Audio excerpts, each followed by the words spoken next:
Welcome, everyone, to the launch of the Lancet series on ultra-processed food. My name's Chris Van Tulleken. I'm an academic at University College London. I'm an NHS doctor, and I'm also, some of you may know, a children's television presenter, which I think is partly why I've been given this role. I'm very, very proud to be one of the authors on these three papers. I want to welcome the hundreds of people that are joining us here in this room, some of the leaders, the most influential people in UK and global nutrition. We're welcoming people from government, from the academy, from advocacy movements, and of course from the food industry as well. I also want to welcome the thousands of you that are joining and watching this online. There has been a huge global response to this launch, with more than 300 different news articles appearing in the media today, and worldwide television, radio, and online content. Bloomberg Philanthropies funded this research. They funded this evening. Bloomberg invest in research not to admire problems, but to change the conditions that create them. And I think this evening marks an historic moment in creating some of those changes with regard to the food system. We're hosted by the Royal College of Physicians. This was the institution that turned the tide on tobacco, established it as a commercially determined disease, and we could not have a better host under the leadership of Dr. Mumtaz Patel. We're announcing a series of papers published in the world's preeminent medical journal, which, under the editor, Richard Horton, has shown extraordinary leadership in systems-level thinking about the wicked problems of human and planetary health. The Lancet creates movements, it transforms academic landscapes. And the current food system, the products and the system that produces them, competes with tobacco in terms of health effects, but it's also the leading cause of plastic pollution, loss of biodiversity, deforestation, and the second leading cause of emissions. And the research, so much of the research that underpins those links has been published in the Lancet over the last few years. In the UK and globally, we have watched a pandemic of diet-related disease, most shockingly in children, unfold without any coherent theory as to why it was happening. We've been clear on the proximate cause of diet-related disease, that we are consuming too much and increasing amounts of salt, saturated fat, sugar, and calories. What we haven't been able to explain is why. The definition of ultra-processed food provides a hypothesis about this increased consumption, and as you'll hear this evening, that hypothesis has been rigorously tested. In simple terms, what the science of UPFs shows is this: when the purpose of a food is profit, every aspect of that product will be optimized to drive maximal consumption, and political structures and power structures will be created that limit and prevent regulation. These are all aspects of ultra-processing. They work together to subvert our body's evolved ability to say, "I'm full." This is truly a paradigm shift in nutrition. It is a unified theory that is profoundly explanatory, and it doesn't displace previous knowledge. Calories, salt, fat, sugar, they are part of the problem. UPF explains why there are so many in each bite and why we take so many bites. Governments and policymakers, especially in the global north, have created policies which have placed the responsibility for change, and thus the blame, in the hands of affected individuals. The science that you're going to hear this evening tells us that this pandemic of diet-related disease is commercially determined, and therefore that policies need to regulate corporate power. It's the global south that will bear the brunt of the UPF industry's externalized costs, and so it's fitting that the definition came from a team in Brazil led by Professor Carlos Monteiro. And so much of the global research and advocacy that you're going to hear about tonight comes from teams in Latin America, in Brazil, in Central America, and from the global south. I've become one of the more audible voices on the problem that UPF causes to the health system in the UK and globally. There are a growing number of high-profile voices joining me, including Joe Wicks, who's joining us this evening. But working with the scientists that you'll hear from tonight has been, in some ways, a double-edged sword, a poisoned chalice. It's the privilege of a lifetime, but it's also made me understand the kind of pressures that they've been under, how the ultra-processed food industry responds to those who seek to limit their power, legal threats, online attacks, attempts to damage our reputations and distort the scientific evidence. I think this evening marks a moment when those attacks are going to become much, much harder. I want to finish with a personal message to many of you listening and in this room. The UPF industry and those they pay are very skillful at creating the idea that the shame and stigma that so many of us feel about diet-related disease comes from us. It is because of us. And I think what these three papers make unequivocally clear is that the true source of shame and stigma around diet-related disease is a food environment that essentially forces many of the most disadvantaged people to eat a harmful diet. So if you're listening this evening and you are living with diet-related disease, please remember, it is not your fault. It is the fault of the food. I want to conclude my opening remarks by introducing someone who really needs no introduction, which is the editor-in-chief of The Lancet, Richard Horton.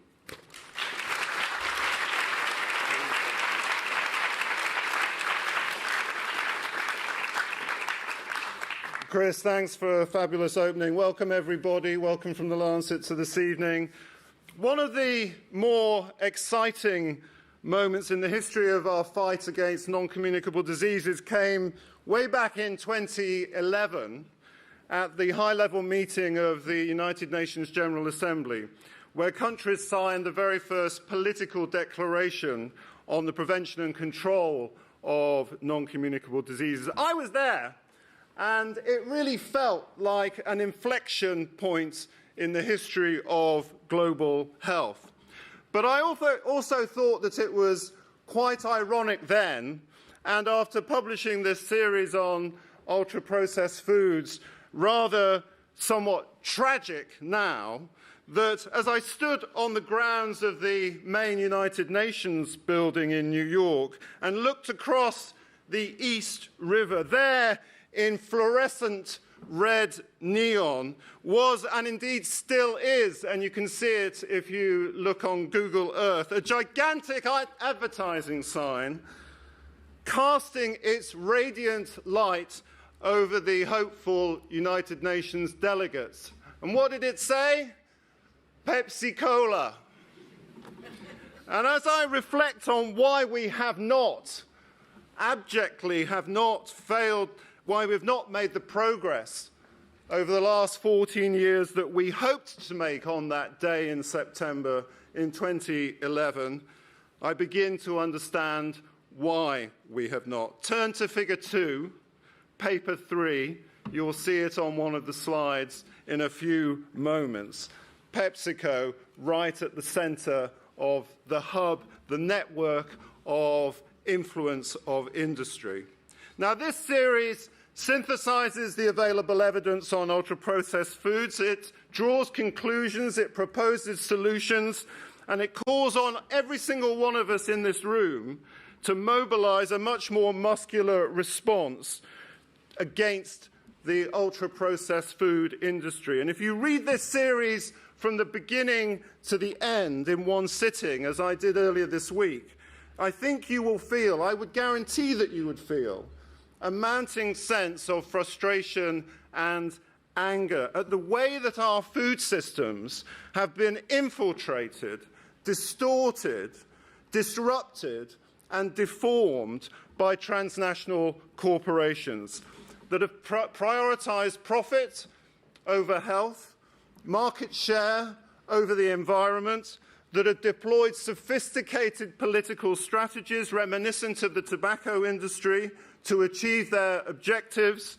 that are now preying on the populations of low and middle income countries, and that are woefully regulated given the threat that they pose. For those of us in the United Kingdom, we should be shocked and horrified that we are an extreme outlier in high UPF consumption.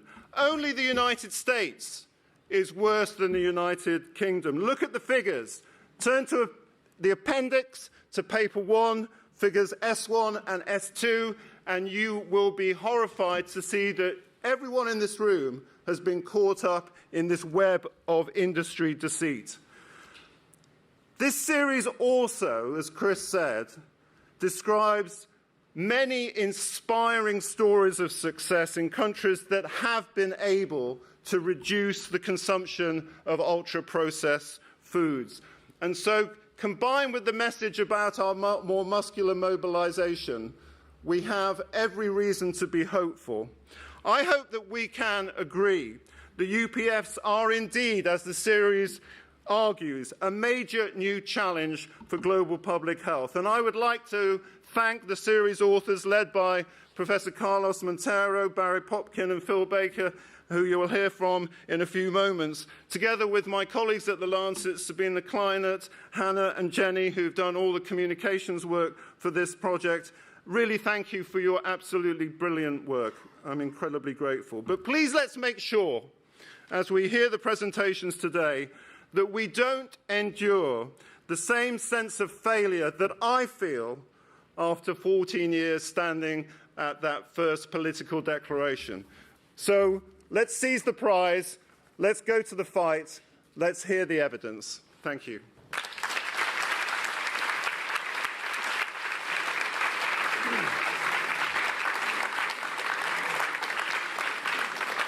Thank you.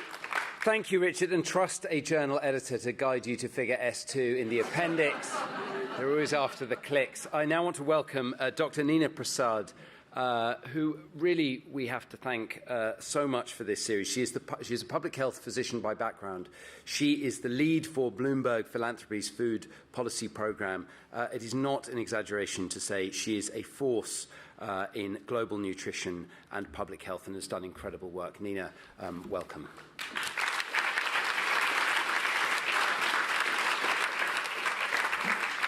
Thank you, Chris. I realize I'm going after two very tall British men.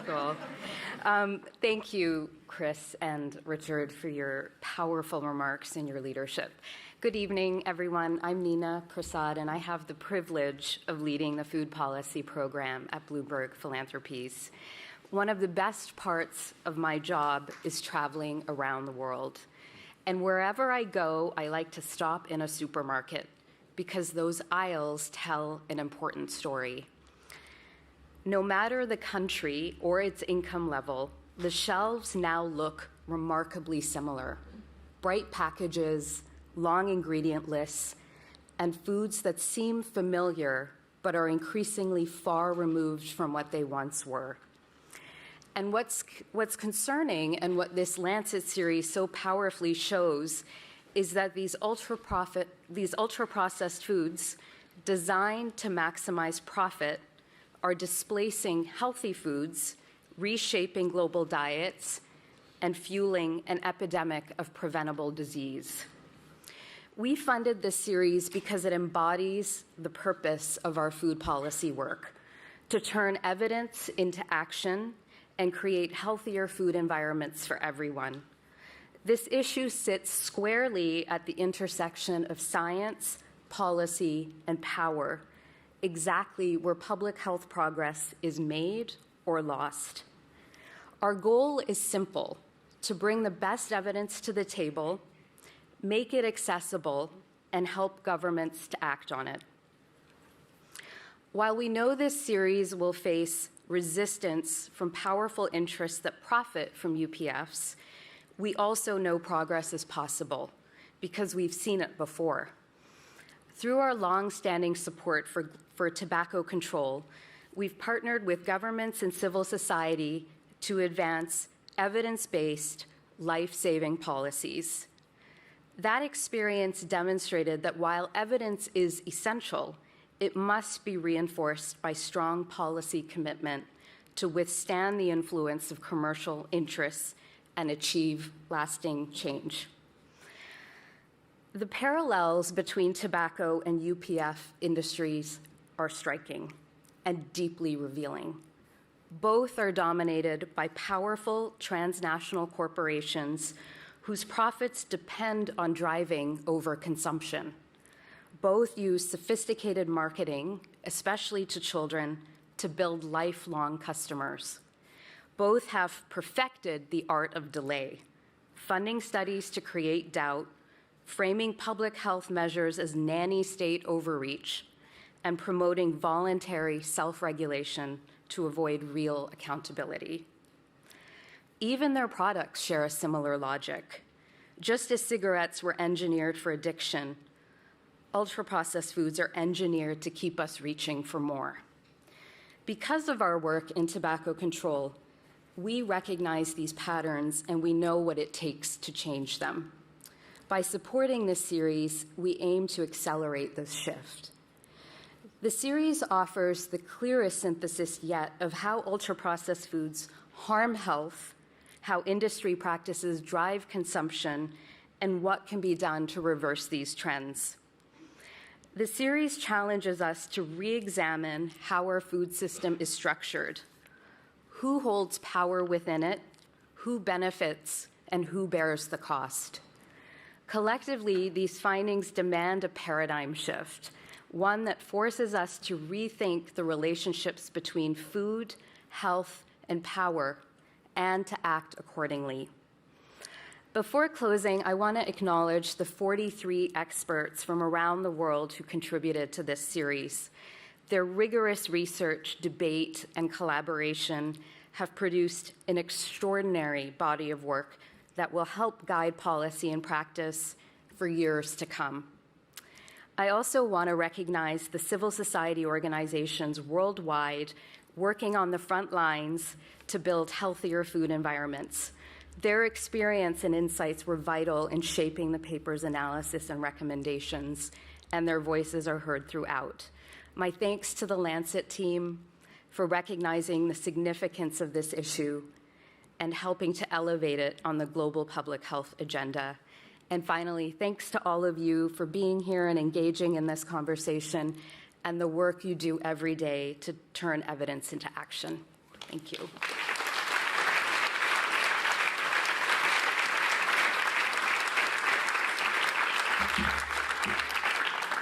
Thank you, Neena. I want to now introduce the person who has led this paradigm really from the very beginning. Professor Carlos Monteiro is from the Center for Epidemiological Research in Nutrition and Health at the University of São Paulo. It was his team at New Pens who invented the Nova Food classification and the UPF concept. And it's worth saying, alongside this series of papers, there is a paper that gives a biography of Carlos, which is a wonderful read, and I would urge you all to it. Carlos, it gives me great pleasure to welcome you to the stage today.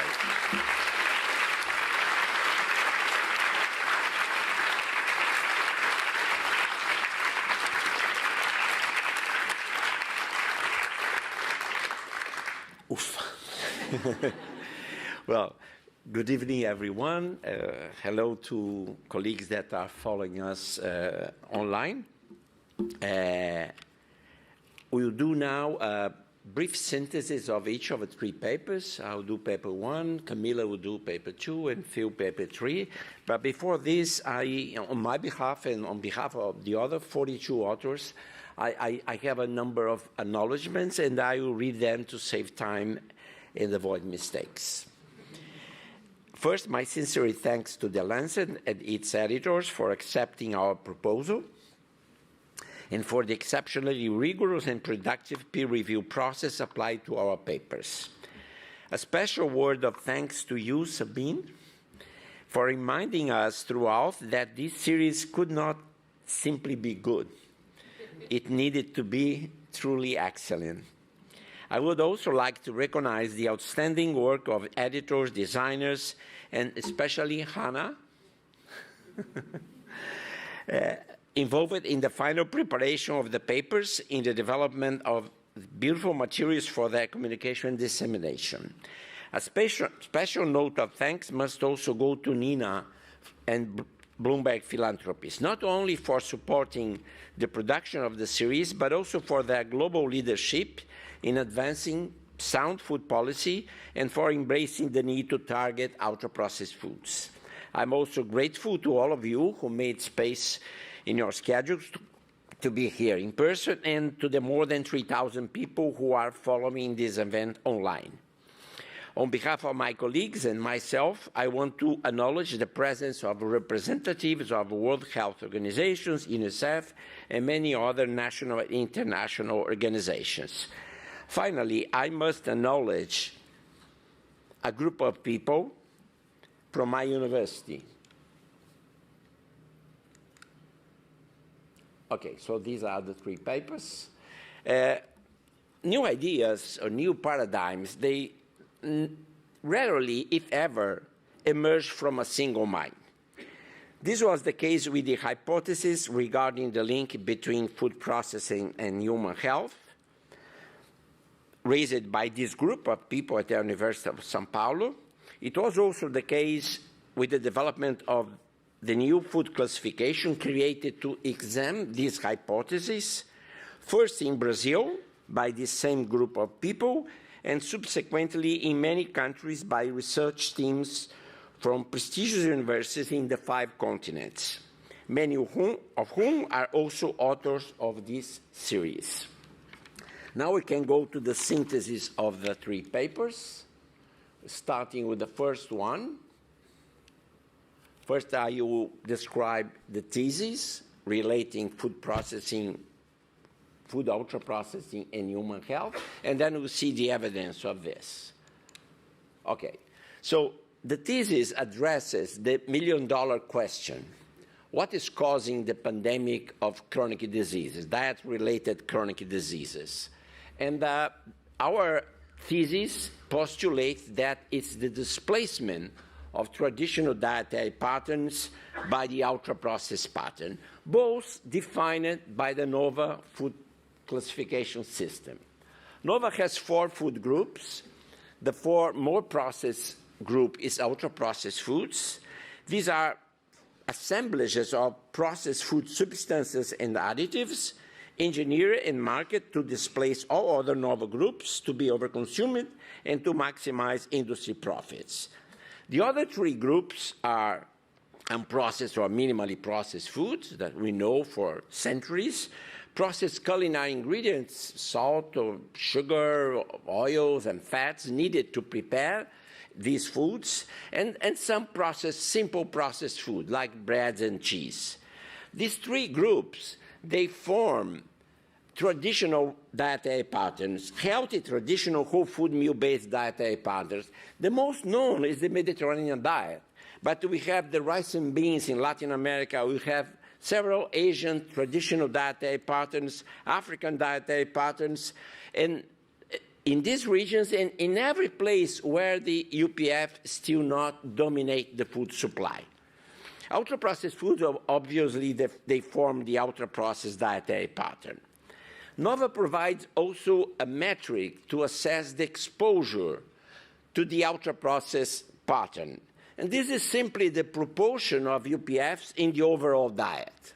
In this case, it's important to do this remark that to calculate the dietary share of UPFs, UPFs are identified by markers of food ultra-processing, because we don't have information about the extent and purpose of food processing. Then we had to use markers.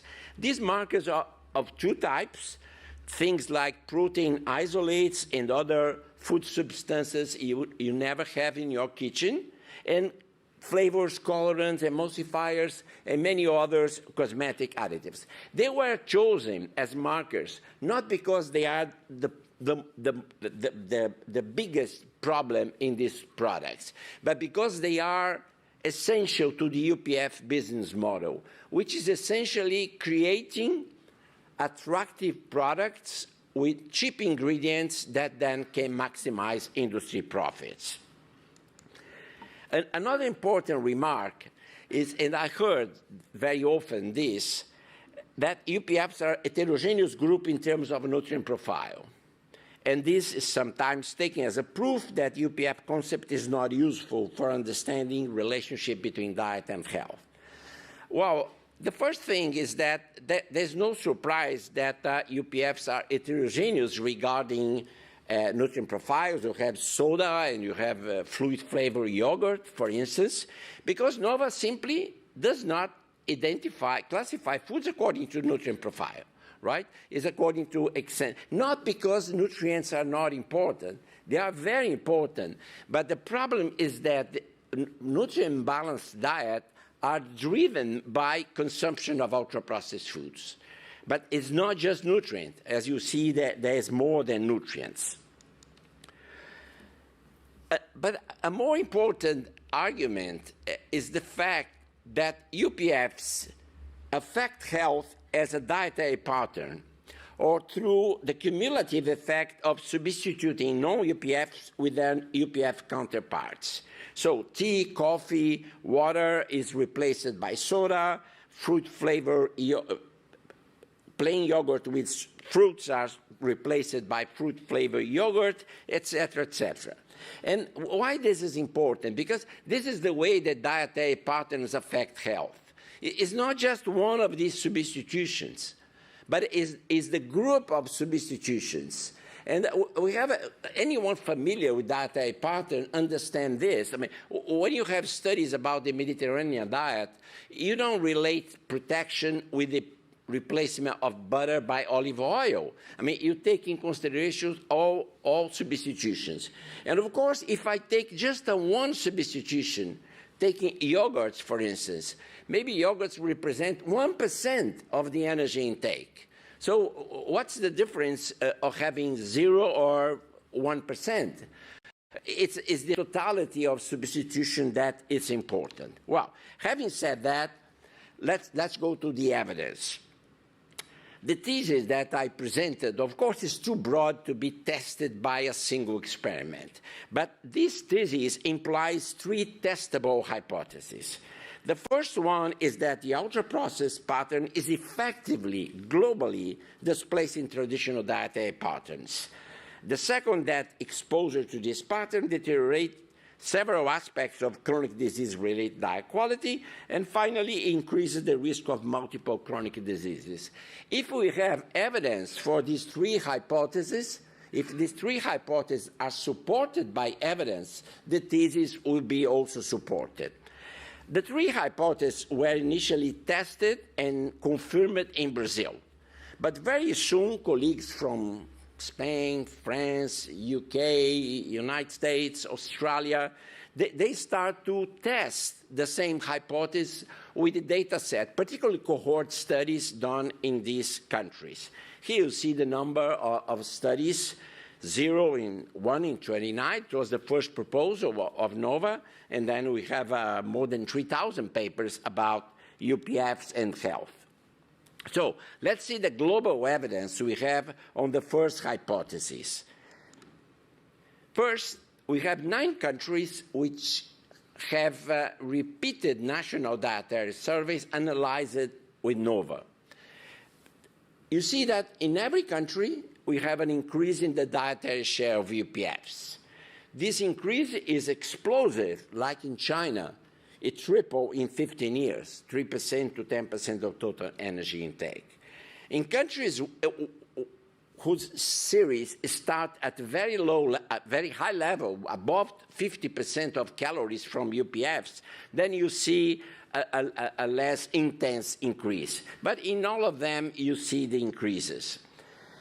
There are data on trends also from sales, and in this case, we don't have 9 countries, we have 93 countries. And then you see that sales of UPFs increase in low income, lower middle income, upper middle income, and in high income countries where the sales is above 200 kilograms per person per year, then you have some stability. But look, that this stability is due to an exclusive decline in sweetened carbonated drinks, compensated by diet soda, by other UPFs. So this is the first hypothesis, the evidence we have in the first hypothesis. On the second hypothesis, there's much more evidence. It's huge evidence. I divided the evidence in multiple nutrient imbalances, excess energy intake, and xenobiotics. First, on nutrient imbalanced diets. Here you see a meta-analysis including 13 countries where we have the dietary increases in dietary share representing increases in total fat, saturated fat, and added sugar, decreases in fiber, protein, and potassium. So the perfect storm for chronic diseases. The second aspect of deterioration of diet quality when you consume more UPFs is excess energy intake. In this case, we have 6 trials, 6 intervention studies, some crossover randomized control trials that leaves little doubt about this association. The first one is the famous Kevin Hall and IH trial in 2019, showing that when people, the same people, they receive a diet with 80% of UPFs, compared when they receive a diet with 0 UPFs, they consume more 500 kilocalories, and they accumulate 2 kilograms in 2 weeks. And when they go to the non-ultra-processed diet, they lose the 2 kilograms. The second trial was done in Japan, and it showed about the same results. A third trial in Sweden, again showing the same high energy intake, body weight accumulation. There are also some community intervention studies, which are very interesting because they can inform public health policies. This one done in the US, an 8-week community intervention combining education and financial support. They show that, first of all, it's possible to reduce UPF. You see from 74%, these are all obese people with obesity, from 74 to 50%, and then they reduce the energy intake in 600 kilocalories a day and body weight 3 kilograms in 8 weeks. A fourth study, very recent, showed about the same thing, reduction in UPF consumption, followed by reduction in energy intake, and in this case, improvement in oral health. This is the 6th trial done in UK, and perhaps the most interesting, because this was designed to see if it's enough to follow UK dietary guidelines. It's enough to, we don't need to do anything more. So one diet was just following the current UK dietary guidelines, meaning reduces salt and sugar, saturated fat, consuming more fruits and vegetables. And the other diet, that was also a crossover study, the other diet was, again, following UK dietary guidelines, but with no UPFs. And then this demonstrated that you can double the benefits of the current dietary guidelines, which are okay, which are good, but they are incomplete. They are not, we have to expand this, not just in UK, but everywhere. The third aspect is the presence of xenobiotics in the diet. Xenobiotics are chemical compounds foreign to the body. There is evidence of these type of toxic compounds created during processing, acrylamide, for instance, released from plastic packaging, phthalates, and chemical compounds intentionally added by the industry, for which we have experimental epidemiology evidence of harmfulness. So I'm talking about emulsifiers, artificial sweeteners, colorings, flavors, and mixtures of these additives. Finally, increase in the risk of diet of chronic diseases. As you know, there are many systematic reviews. I show you the number of studies, so then many authors did systematic reviews, meta-analysis, but on specific diseases, cardiovascular disease, obesity, diabetes. In this case, for paper 3, what we did was a systematic review of every study that study association between UPF and any chronic disease outcome. And we only considered cohort studies, prospectives, that we didn't use cross-sectional studies. So what we found, first of all, 104 studies, all published in the last 5 years. 92 of these studies, they show an association between high versus low UPF consumption and one or more chronic disease outcomes, spanning all organ systems. That's why we say that UPFs are, human beings are not physiologically adapted to consume these foods. Then we did more. We did a meta-analysis for all the outcomes. We had at least 4 cohort studies. Then what we see, 12 of these outcomes, Crohn's disease, obesity, diabetes, depression, chronic kidney disease, affecting almost all body systems, show association, significant association. Of course, these are observational studies. It's common people to say, no, this does not prove causality. Okay, first of all, we are not talking about 1 or 2 or 3 studies. We are talking about 92, right? But still, we need to submit these observational studies to some criteria to tell us what's the likelihood that this association is not just statistical. They are really, they have a causal nature. So then we apply the well-known Bradford-Hill criteria. And to summarize this, I could say that these observational studies, they met the 7 relevant Bradford-Hill criteria for causality: consistency, strength, temporality, biological gradient, plausibility, coherence, and experiment, in the case of body weight gain. Finally, the evidence of these 3 hypotheses are supported by evidence. I think this is very clear. Therefore, we could say that this thesis, that displacement of traditional dietary patterns by ultra-processed pattern is a key driver of the pandemic or of diet-related chronic disease, is also supported by evidence. Paper 1 recognized the need to do more research. Always we need more research. I mean, research on mechanism, more research in Africa, more research in some outcomes types of cancer. But this does mean that we should wait for more evidence. And the main conclusion of paper 1 is that the evidence that we presented justify global health responses. Paper 2 and 3 will explore policy and political actions. Thank you. Phil.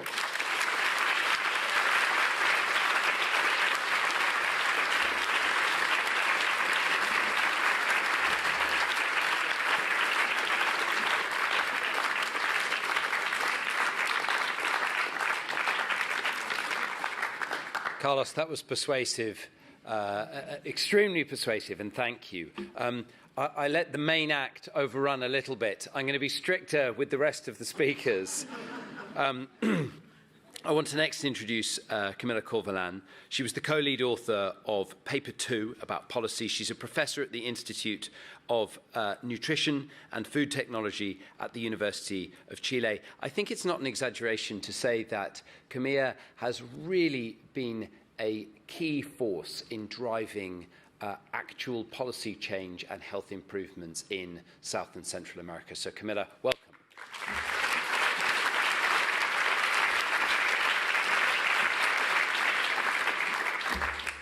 Hello, everyone. It's an overstatement, but we will move into paper 2.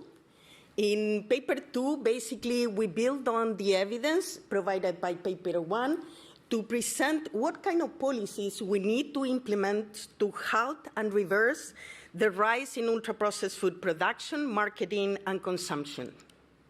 The paper has 3 objectives. The first one is to present the conceptual differences that there are between policies aiming to reduce the consumption of foods that have high content of fat, sugar, and salt, and the policies that we aim to implement to reduce the ultra-processed food production, marketing, and consumption. Secondly, we want to describe what type of policies are needed, and we want to take a food system approach for doing this. Finally, we, in the third part, want to acknowledge that there are equity issues that we need to take into consideration when implementing these policies, and this is something that we need to consider within countries, but also between countries. So, traditionally, food policy has been interested in decreasing the consumption of nutrients that can increase the risk of chronic diseases. such as some forms of fat, sugars, and salt. Several ultra-processed foods have a high content of these unhealthy nutrients. However, Professor Monteiro clearly presented that when we talk about ultra-processed food, we are talking about something very, very different. So basically, when we try to implement policies, we need to switch our paradigm. We have, until now, focused a lot of our action into decreasing these unhealthy nutrients. And therefore, our policies have been trying to decrease the consumption of foods that have high content of fat, sugar, and salt. And we have been basing our action on food-based interventions, in particularly reformulation, that it's a very good strategy for decreasing the amount of these nutrients in foods and ultimately decreasing the consumption of these nutrients. However, now that we are interested in addressing ultra-processed food consumption, we need to extend this paradigm. Basically, we need to move from nutrients to also include a focus on additives, ingredients, and processing techniques. We need to not only focus on foods that have high content of unhealthy nutrients, but also including all the range of ultra-processed foods. And basically, we need to move from only implementing policies that are food-centered to policies that really encompass the entire food system. So the first challenge for actually implementing these policies is to define ultra-processed food. And there has been a lot of discussion on this, and in the paper we present two options for doing that.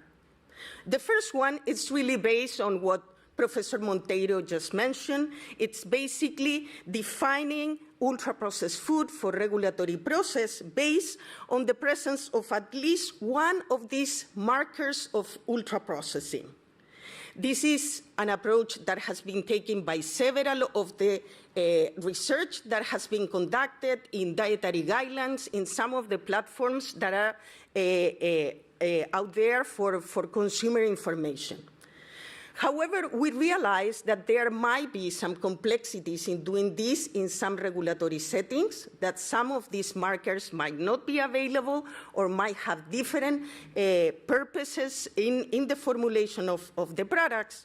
So we present a second alternative that is actually based on starting from the nutrient profile model existing in a country and adding to that nutrient profile model the presence of easily identifiable ultra-processed food markers.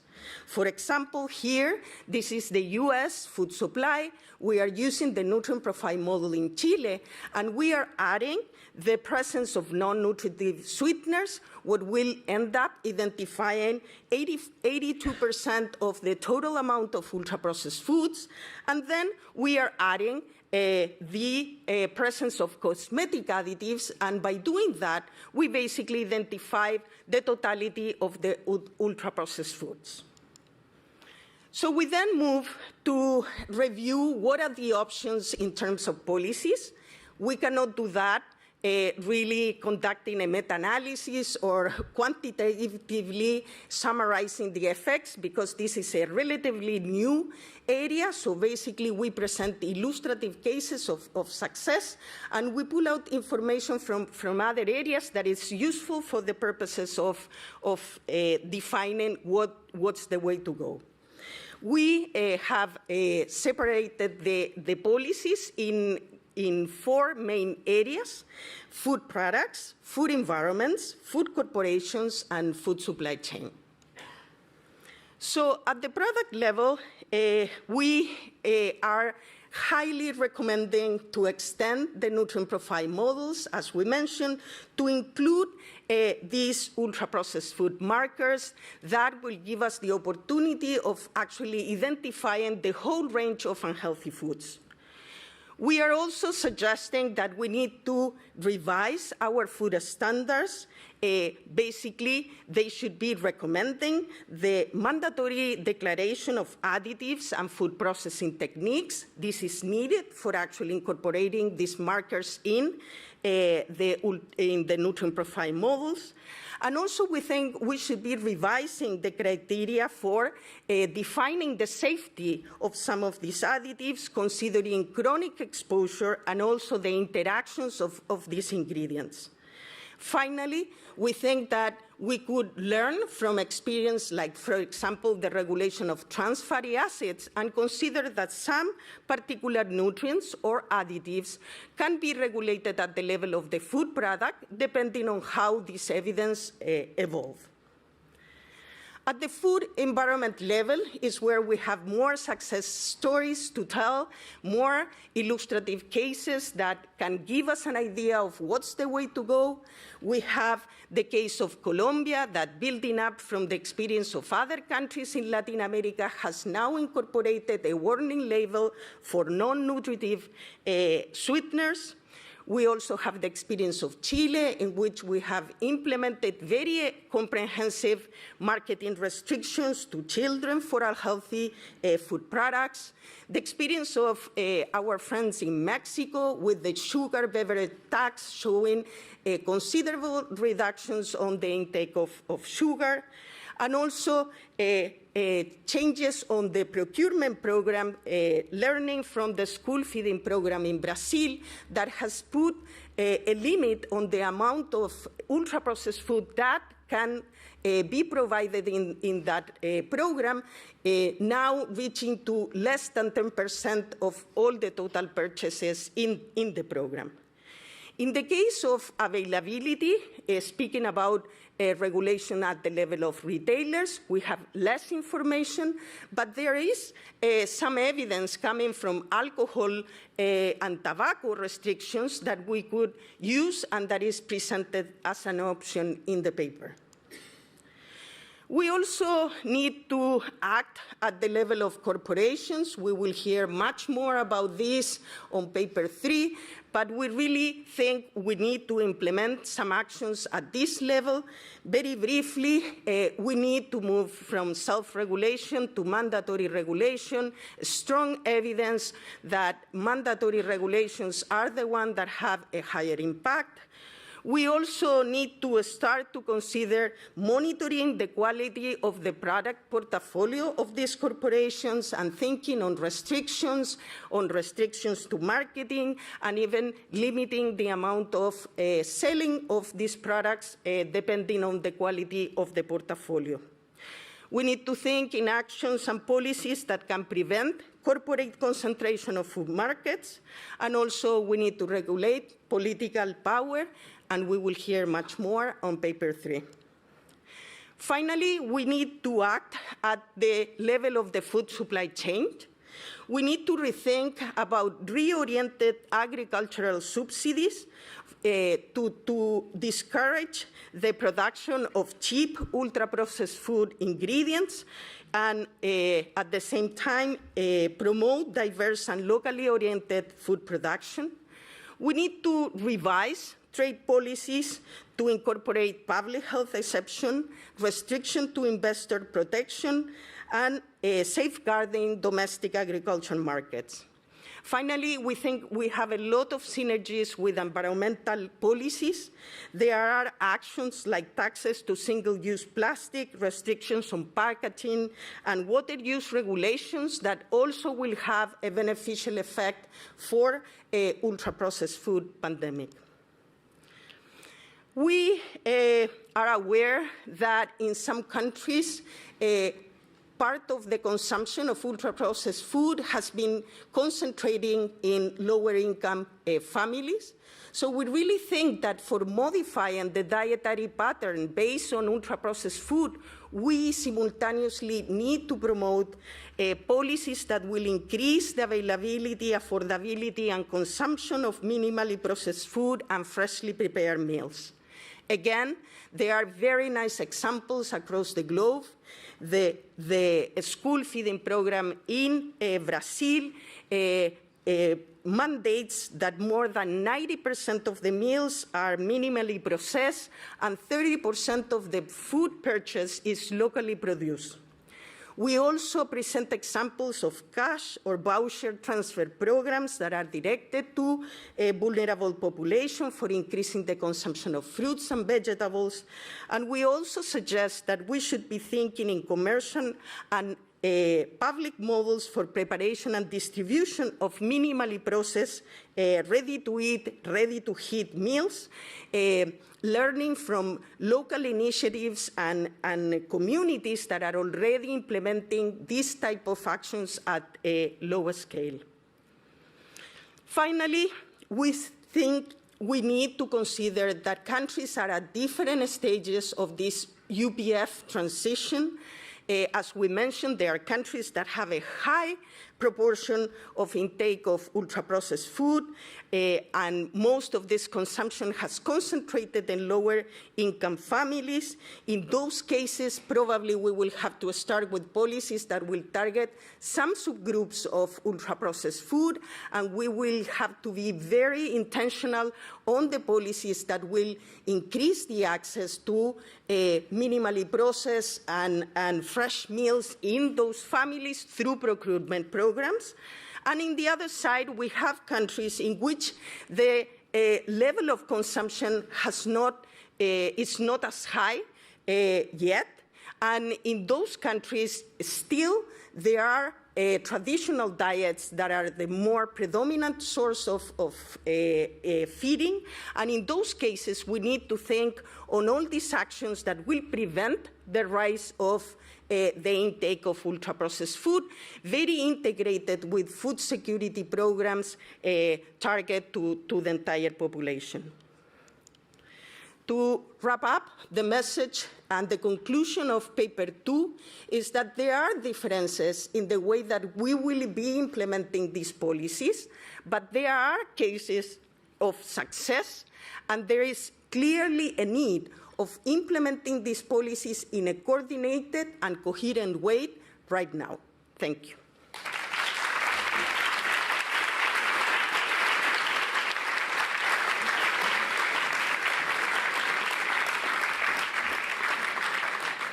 At the end of hearing Professors Monteiro and Corvalan, it seems so simple. The science is very clear.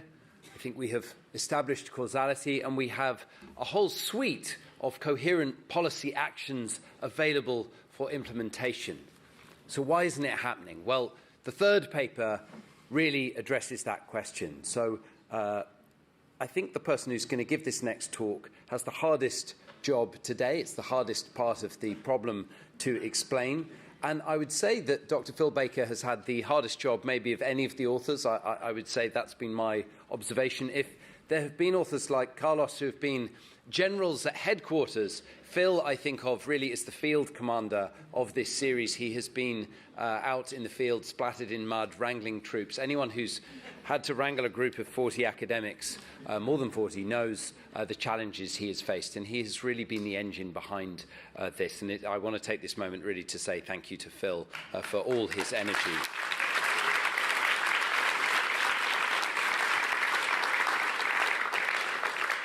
He is an incredibly productive scientist. He works as an Australian Research Council Future Fellow at the School of Public Health and Charles Perkins Centre at the University of Sydney. He has led major research efforts in the commercial determinants of health in infant and young child nutrition and on ultra-processed foods and the nutrition transition. He is the co-lead author on paper 3 of this series. Welcome, Phil Baker.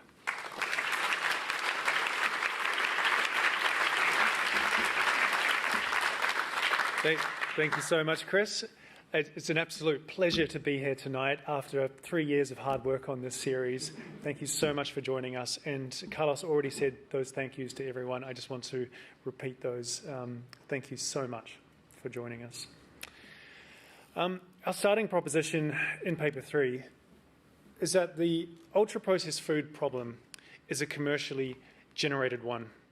It results from the growing economic and political power of the industry and its restructuring of food systems nearly everywhere for corporate profitability above all other goals. Our second proposition in this paper is that the global public health response to this problem is still evolving, similar to where the tobacco control movement was many decades ago. Government policy responses in many countries have done little to tackle the commercial and structural determinants of the problem, having focused largely on consumer responsibility and education, reformulation, and voluntary self-regulation, leaving it up to the industry.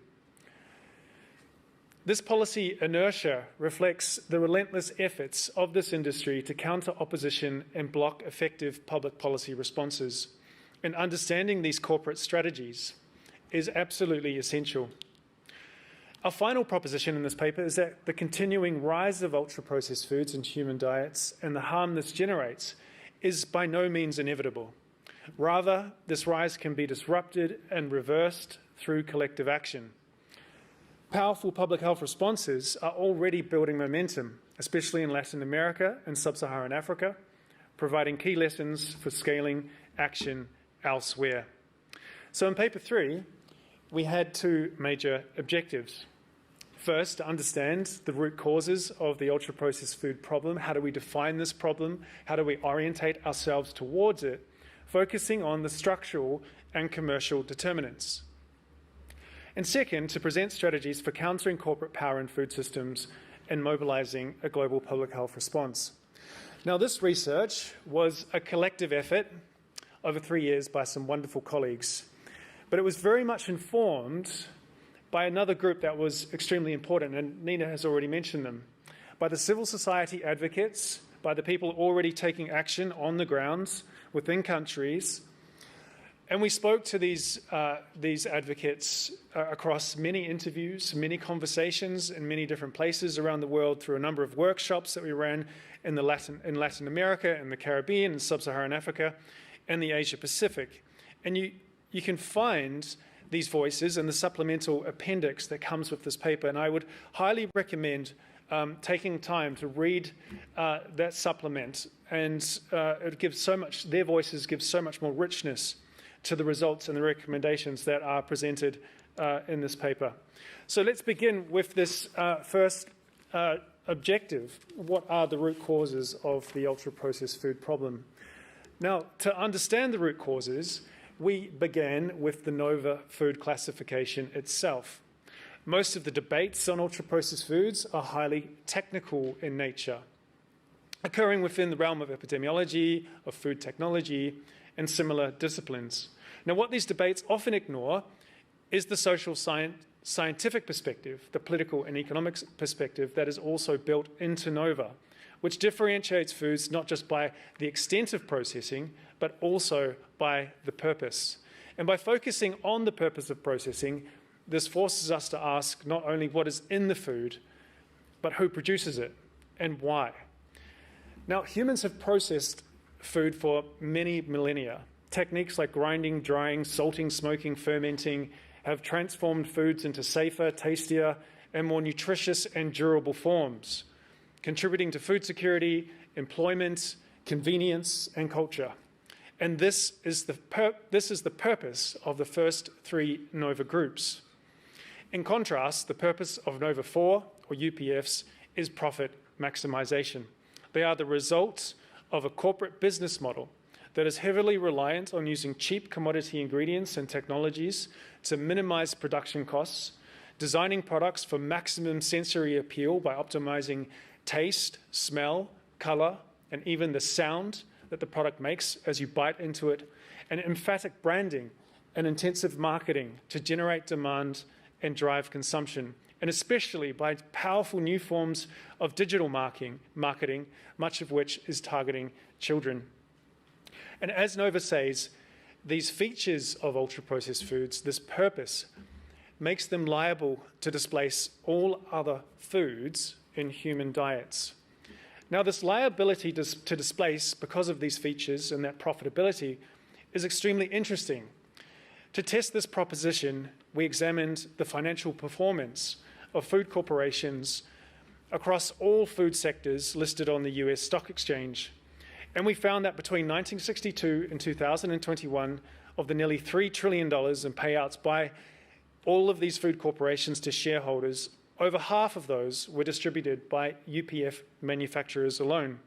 Or in other words, ultra-processing is by far the most profitable way of producing food.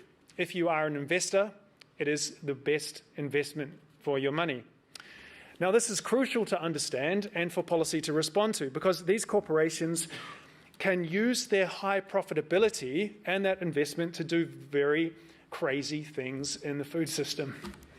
That includes resourcing and ultimately driving continued growth and expansion, and that includes global expansion by growing their production networks, by building more factories, by through mergers and acquisitions of other competitors in food businesses, by spending huge sums of money on marketing, and by financing lobbyists and other forms of political influence to block government regulation, ensuring growth and profitability continues. Now, in this work, we conceptualize the UPF industry as comprising manufacturers at its core. It's often been said by critics that small and medium-sized businesses also produce UPFs. But this misses the crucial point that it is these transnational corporations who are spreading UPFs globally, who invest those huge sums in the marketing, and who coordinate the industry's political activities. Now, it's important to understand that these corporations do not just compete with one another for UPF market share. It's not just Pepsi versus Coca-Cola. They also compete with other types of foods and hence with other types of food producers in our food system. This is captured by this quote from a former Coca-Cola CEO. The ambition is to capture not just soft drink market share, but also to displace ordinary tap water to become the most consumed beverage on earth. Now, in addition to these core UPF manufacturers, there is a broader system of codependent actors who collectively drive the production, marketing, and distribution of ultra-processed foods. These include ingredients and plastics producers, grocery retailers, fast food chains, advertising firms, lobbyists in their front groups, and the industry's research partners.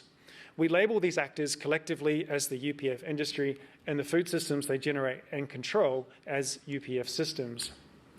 This wider conceptualization of the industry is captured perfectly by this quote from a Cargill brochure. We are the flour in your bread, the wheat in your noodles, the salt in your fries. We are the corn in your tortillas, the chocolate in your dessert, and the sweetener in your soft drink. We also do a deep dive into the history of this industry, and it was really interesting. The leading UPF manufacturers were established in the United States and Western Europe, and then as ultra-processed food sales began to stagnate and slow down in their home country markets, the industry started to aggressively expand and continues to expand into low and middle income countries because it has to, in order to ensure that growth and profitability continues. And it was from the 1980s onwards that this globalization really started to accelerate alongside deregulation of the financial sector. And I encourage you to read the paper for more on this. So that's just a blatant enticement to read the paper. Now, as the UPF industry has globalized its production networks and its marketing, it has also globalized its networks of political influence. This figure presents the results of a new analysis that we did for the series, demonstrating the global network of interest groups that the corporations use to implement their political influence strategies.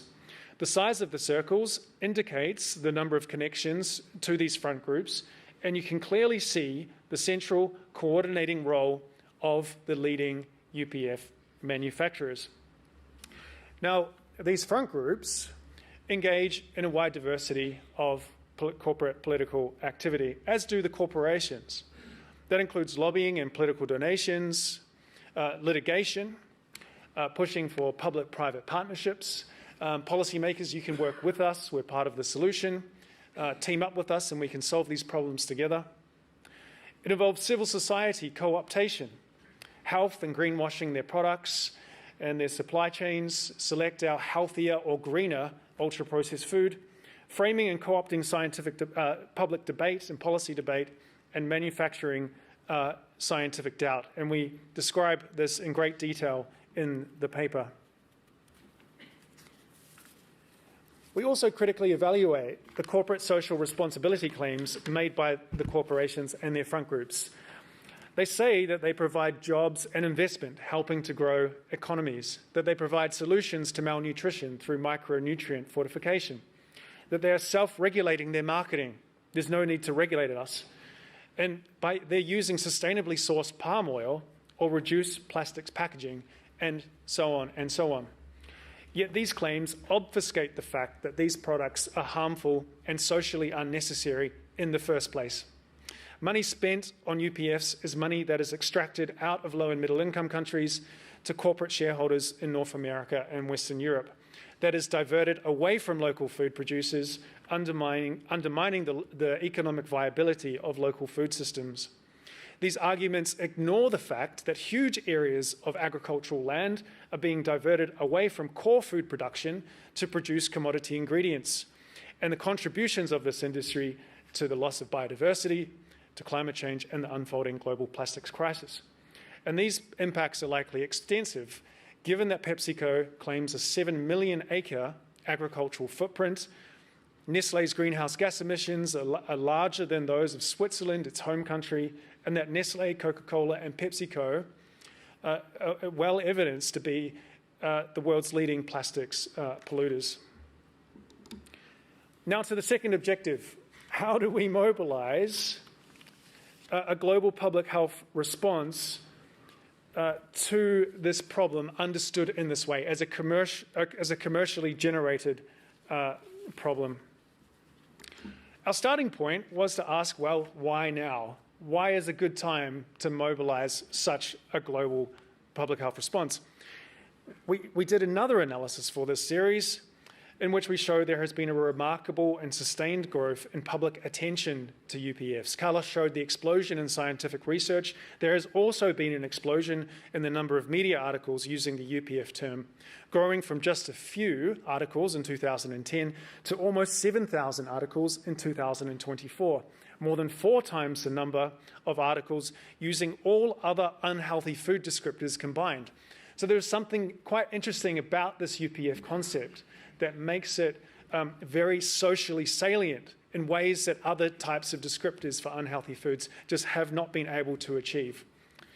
And this is important because a surge in attention like this often coincides with social mobilization and demands for policy change, and all of this points towards a window of opportunity having opened up for initiating a global response. So we outline how the global response should begin by first of all reducing the industry's power in food systems. And it's everything that Camila said in paper 2, removing agricultural subsidies for commodity ingredients, taxation, and regulations that greatly reduce the power of corporate marketing.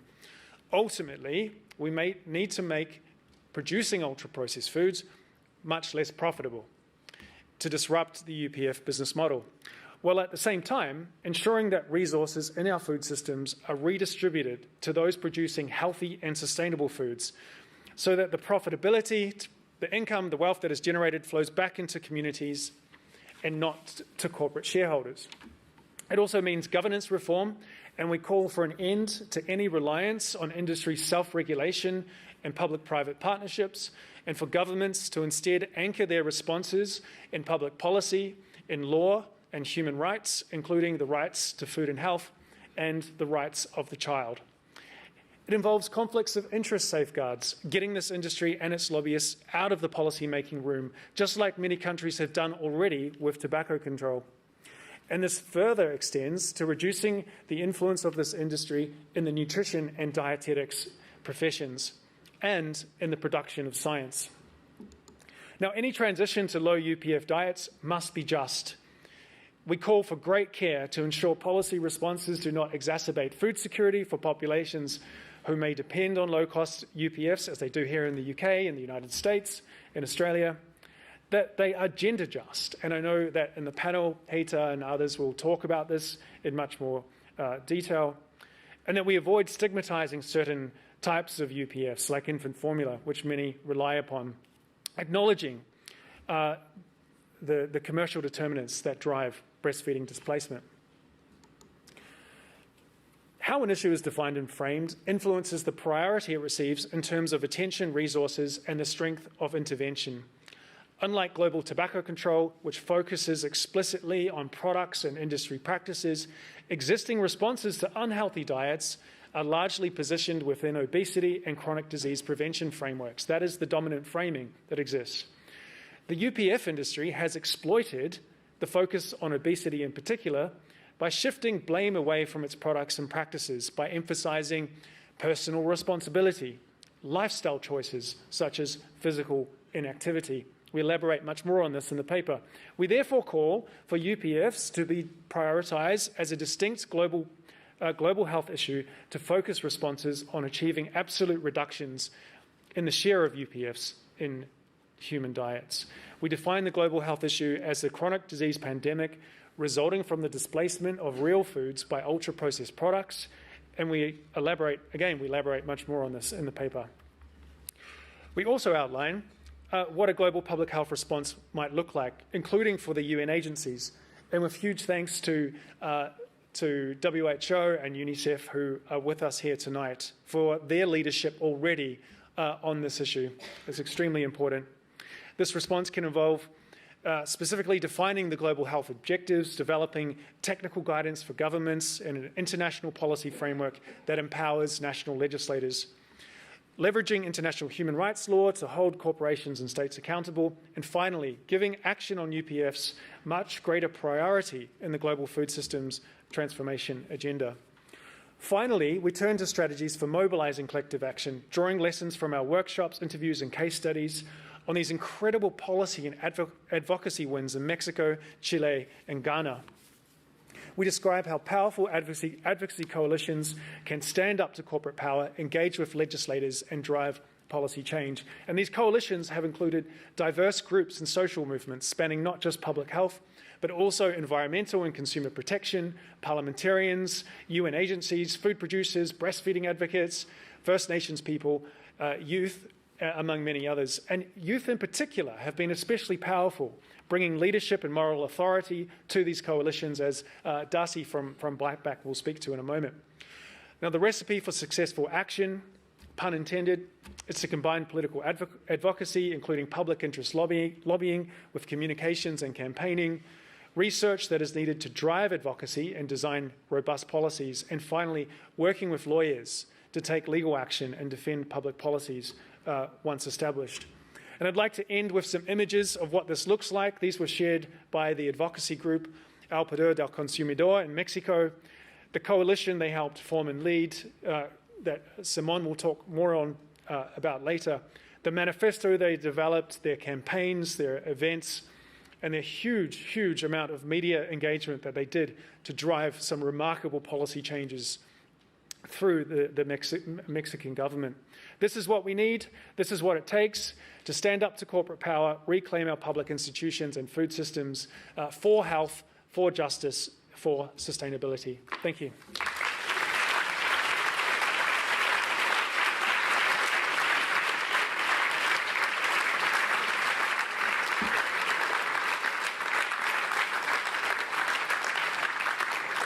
Phil, I think this is a quote from one of your papers, that when you consider the consumer-facing marketing budget of some of the biggest companies, any one of them might have a consumer-facing budget in excess of $10 billion a year. I think that's from one of your papers.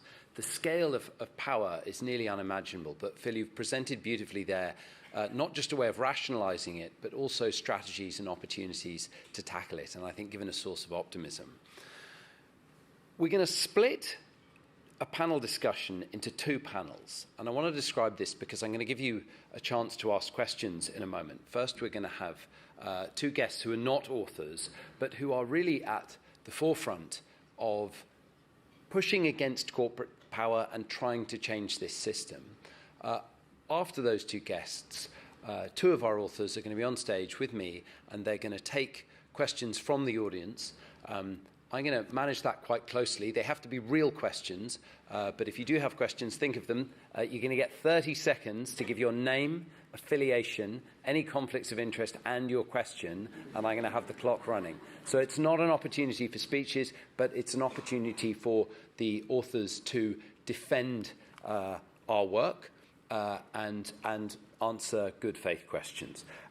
Now I want to welcome to the stage two people. First of all, we are very lucky that Rita Lobo has flown from Brazil to join us this evening. She has long collaborated with Carlos's group at the University of São Paulo. She is Brazil's leading advocate for real food, or what we might call food.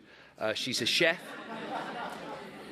a best-selling author. She's an entrepreneur. She's the founder of an incredible food media powerhouse with a community that is 10 million strong. She has over 2 million followers on Instagram. Do follow her on Instagram. Not that she needs the followers, but because it is an incredible feed. Rita, welcome, and take a seat there.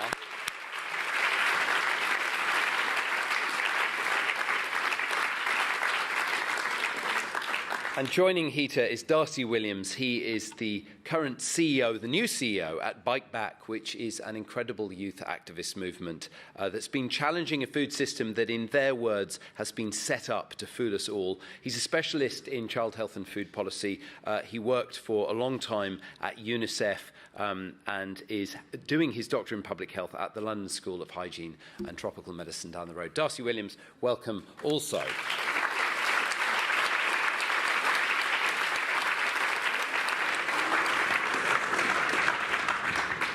Rita, I'm going to start with you, and I want you to interact.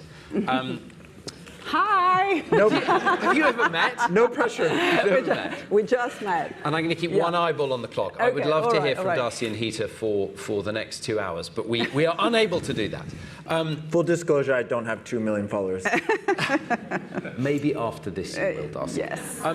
Rita, you've talked a lot about the way in which we discuss our food, which increasingly we call our diet. Yeah, that's true. How that shapes the way we eat. And you told me about this, and I had never really thought of this. Talk about what you mean. How does the way we talk about food shape the way? Well, if you think, well, first of all, thank you very much for inviting me. It's always a pleasure to be among scientists and professors. And before I answer your question, I want to say, so why on earth is a cook doing part of this event? And I'll tell you a little background that you probably don't know.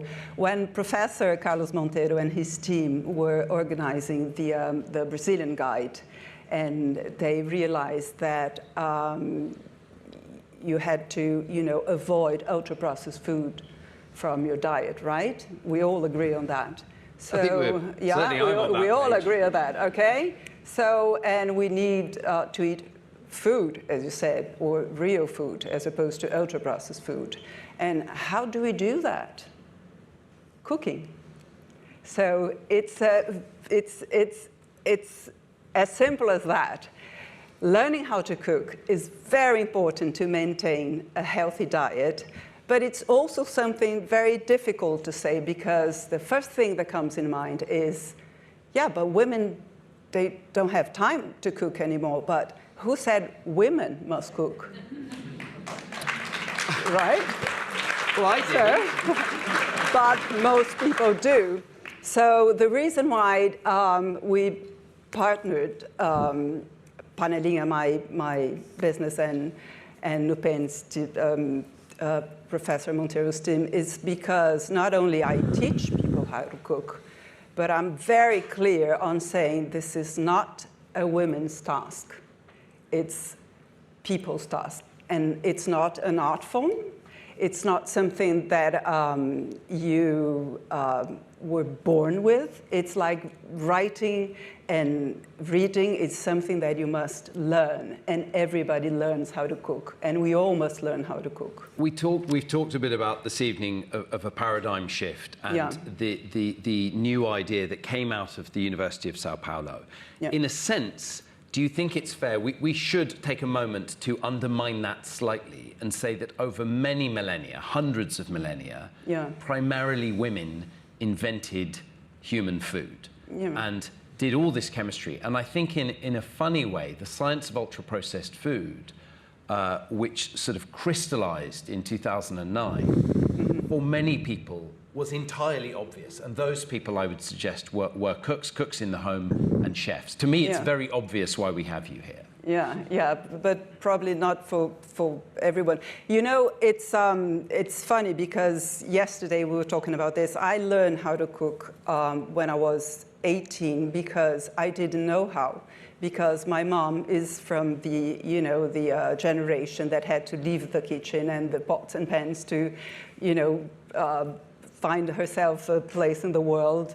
And so this whole generation left the kitchen, and men didn't reclaim the kitchen. And so it was like an open space for this industry, and we know the results. So as humans, maybe it's time for us to think about the importance of learning how to cook. But before you ask me another question, just let me tell you this about the way we talk about food, because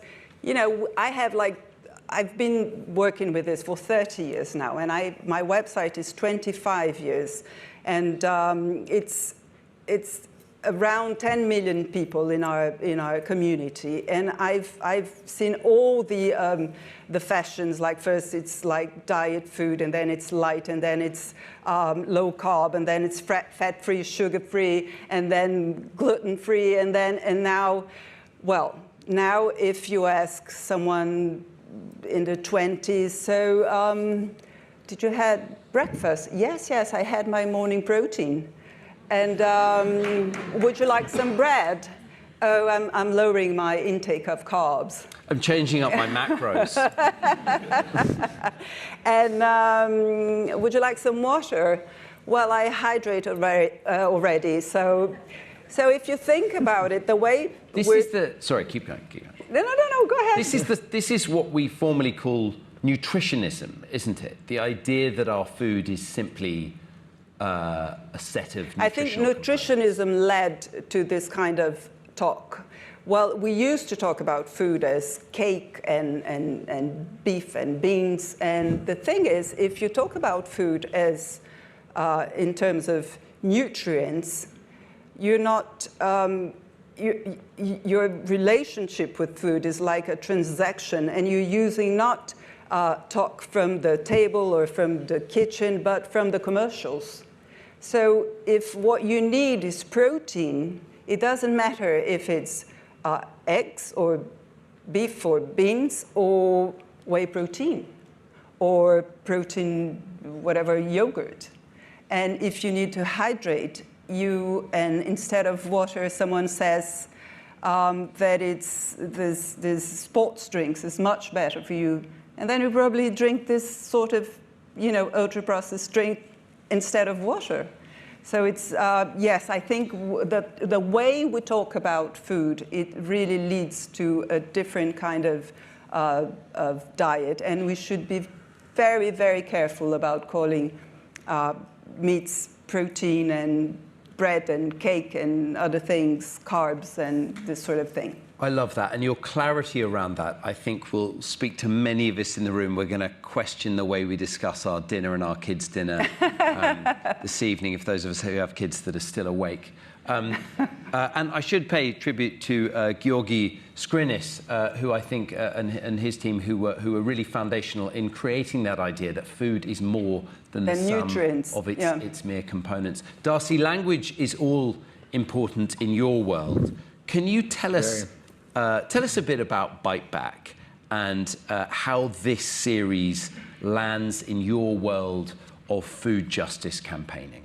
Thanks so much, Chris. And Rita, you'd be happy to know that I grew up in a household where my dad was the chef. So very good for you. We're on the same page. And I think also what's interesting about us both being on this panel is you're coming at it from kind of that individual behavioral sense, which has a part to play. Whereas Bite Back, as the food justice organization that we come at it from the other side. And like you said, framing and the way we speak about it is quite important in our world, because because it's about reframing the conversation away from individual behavior, individual responsibility, and blame, and more towards the social justice and the structural inequities that exist in our food system that young people have been speaking to for a very long time.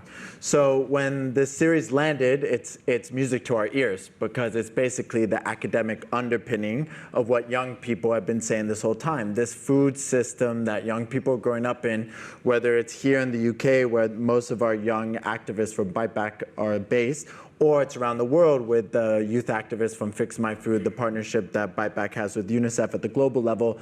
Young people are growing up in food environments around the world that are set up to fail them. They're food systems that are completely captured by this corporate elite, and they are producing things, I'm not even going to say food, they're producing products that are chemically engineered, full of additives, and are making our kids the unhealthiest generation ever. And so for us, it's very welcome. We frame this as very much a social justice issue. You cannot speak about the issues in the food system without layering on top of it also the racial, economic, social inequities that exist. And for us, our young people have been calling for politicians to be brave enough to regulate the corporate junk food giants. Because what we have seen, especially in the world that we live in here in the UK, as we see that 50% of the calories that young people are consuming in the UK, they're all coming from ultra-processed products. We also see the layer of inequality. In our own research, we found that in the most deprived neighborhoods in the UK, you are 6 times more likely to see junk food advertisement than the most affluent. Just think about that for a second. And then think about what it means when the 25 top food manufacturers per year in the UK alone are dropping £500 million on marketing. That's from our research. And when that is completely directed towards some of the most marginalized young people in our society, that is a serious equity justice issue that we all have to take very seriously. You are one of the most persuasive speakers on this topic, I think, and we're very happy that you're running Bite Back. Now, Bite Back has been doing this for some years. I first worked with Bite Back more than 5 years ago when I was first introduced to UPF. It is fair to say the problem has got worse during that time. What are you doing wrong, just to put you on the spot? It's a fair question. However, you could reflect it back at me and at everyone in this room. I would like to flip the script a little bit. First of all, Bite Back's been around relatively only 5 years. The fight against these companies has been going 30 years. So my question to you is, what have you guys been doing wrong that made it so that young people have had to come to the table and speak truth to justice the way that we are? What I've seen that is being, thank you. What young people are doing. Let me give you I asked this in a deliberately aggressive way. What needs to be done differently, if anything? Thank you. I think we're aligned on what needs to be done differently. I think Phil, especially in the third paper, really outlines it very clearly. These junk food giants want to be part of the solution. I know some of you are sitting in here and you're going to get up and you're going to say you have to be part of the solution. No offense, you're not part of the solution, you're part of the problem. For example, would you let thieves set up the security system of your house? No. Why? Because they will obviously create loopholes to then break in and steal your wealth. Why should policymakers allow industry to set up the policy frameworks? Because they will then just create loopholes to allow themselves to come in and steal the health of our children. And the things that Bite Back have seen speak to this very loudly. We've seen what we have done really well is put this on the agenda, especially of the current government. And we have seen now a 3-year delay in the regulations around ads for TV and online. And now what we're about to see 3 years later is basically a completely watered down regulatory system that Domino's can't advertise their pizza to kids, but they can advertise their pizza box. Doesn't take a brain surgeon to understand that that's not going to work. And I would also like to flag when we have done our campaigns, like the commercial break campaign, where we plastered billboards around London to try and take space away from the junk food giants, They came down and they censored us, and they had the big commercial companies, JCDecaux, strip us of our marketing ability because they were scared. And so the three things, if you let me finish, the three things that I asked. I'm enjoying this. You have to keep these giants, those of you that are in this room, I'm speaking to you, out of the policy process. And that means the UK government, I'm speaking to you. They cannot be part of creating the regulatory framework. 2, they need to be kept out of our academic institutions. Tufts University, I'm speaking to you. The fact that you have partnered with Nestle in your nutrition department is so unethical. And 3, you need to keep them out of your conferences.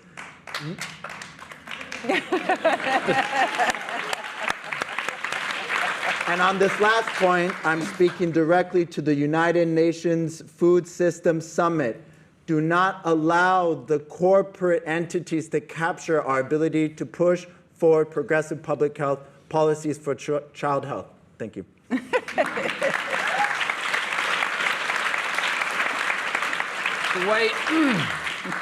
The way I see how Darcy, and there are very few institutions like Bike Back. Most of our big food charities do have links with ultra-processed food companies.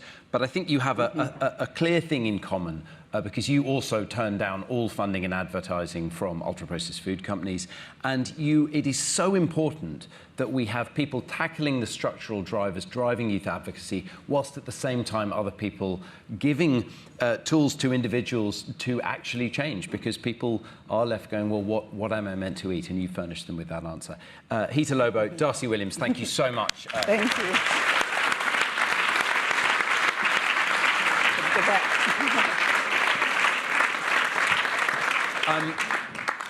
Well, we've cruelly eaten into the time that any representatives from industry might have to ask challenging questions.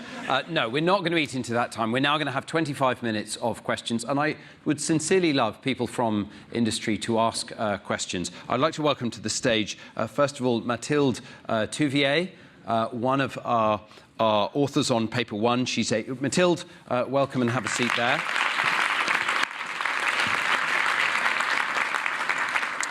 Mathilde is not just a prominent French nutritional epidemiologist, but a global expert. She's the research director at INSERM, the French National Institute of Health and Medical Research, and she is a leading expert on the links between nutrition, food processing, and chronic disease, and has informed policy change in France and across the EU. I'd also like to welcome Ashley Gearhardt, who is Professor Ashley Gearhardt.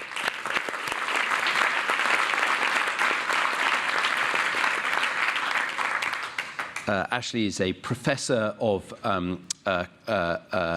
academic psychology, and she is also a clinical psychologist. She studies the links between eating and ultra-processed food addiction. She works at the University of Michigan, where she directs the Food and Addiction Science Treatment Lab. It is fair to say that just as Mathilde has done for food additives, Ashley has changed the global conversation around addiction, and particularly ultra-processed food addiction. She has transformed our understanding. So we want to now, for 25 minutes, take questions from the audience. There are roving mics. I am going to stick to this rule. So I would particularly, if anyone from industry would like to put up their hands, I will come to you first. Are there people from the ultra-processed food industry in the room who have questions?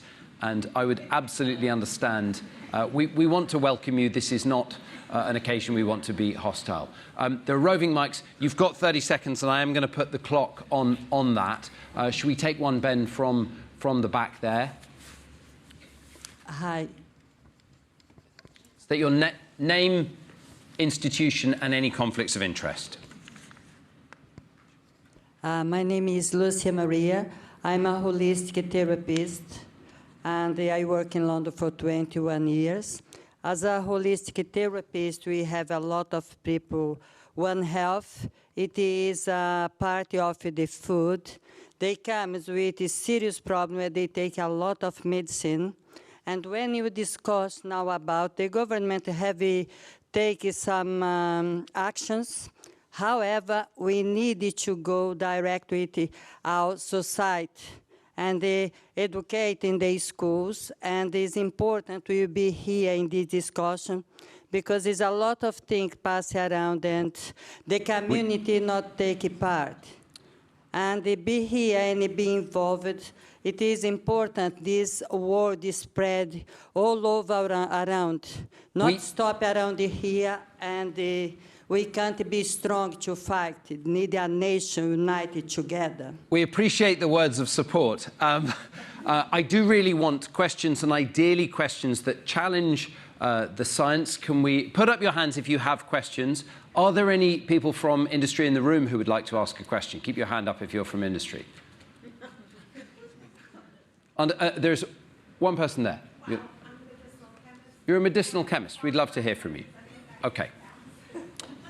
Right. Once again, name, affiliation, conflicts, and please a question. And you've got 30 seconds. Sure. My name is Bita. I'm a medicinal chemist. I've spent a decade in the lab developing diagnostics and potential therapeutics for cancer, and a subsequent decade in the wider pharma, life sciences, and drug development, realizing how important it is to catch lifestyle metabolic diseases early rather than trying to intervene chemically or otherwise later down the line. Got 10 seconds. So now I'm working transdisciplinary at the wider determinants of health and disease, and food and nutrition, of course, is an important part of it. Darcy mentioned Nestle, and you're trying to catch these big corporations. Is this a question, Rita? I've got to press you for a question. Yes, it's that Nestle is now positioning itself as a longevity and nutrient. So you're trying to catch them as ultra-processed food corporations, but they're now actually positioning themselves as longevity and health span promoters. How are you going to... How are we going to tackle that? Yes.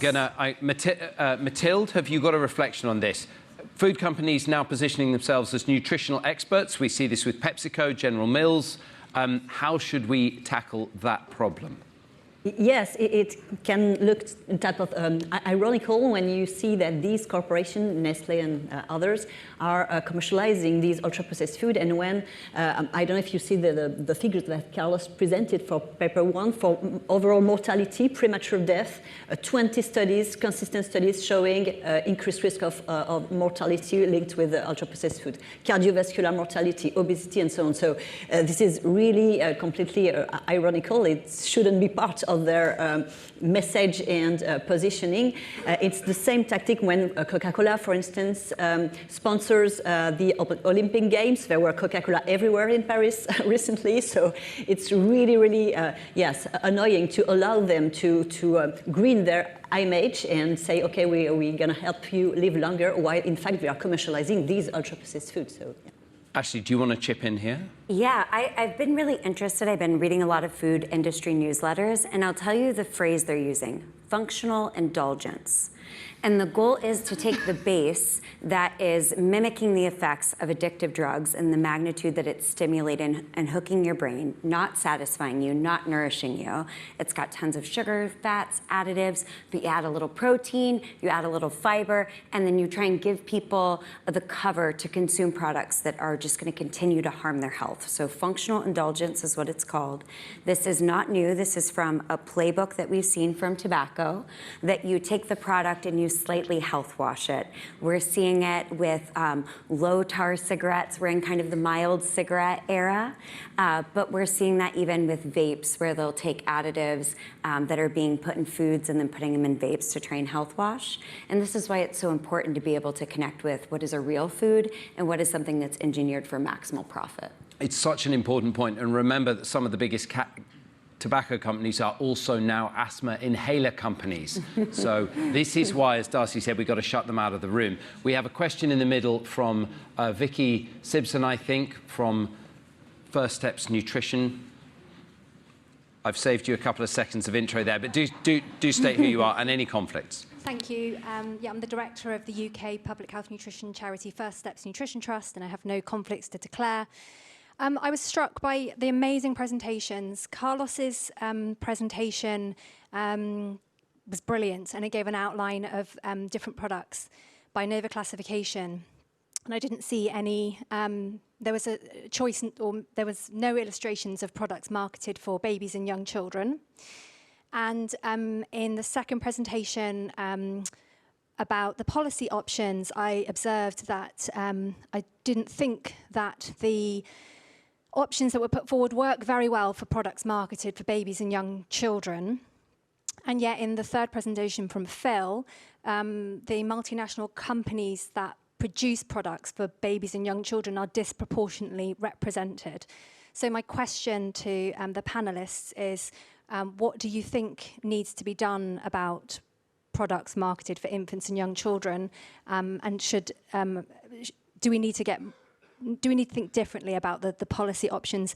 And being propositional, should we be putting them more in the spotlight, given the power of early years nutrition to shape lifelong health, and, like I was talking, the disproportionate role I've got to be fair to you, companies Vicky. play? Vicky's a friend, but I've got to cut you off at 30 seconds. Sorry, I got carried away there.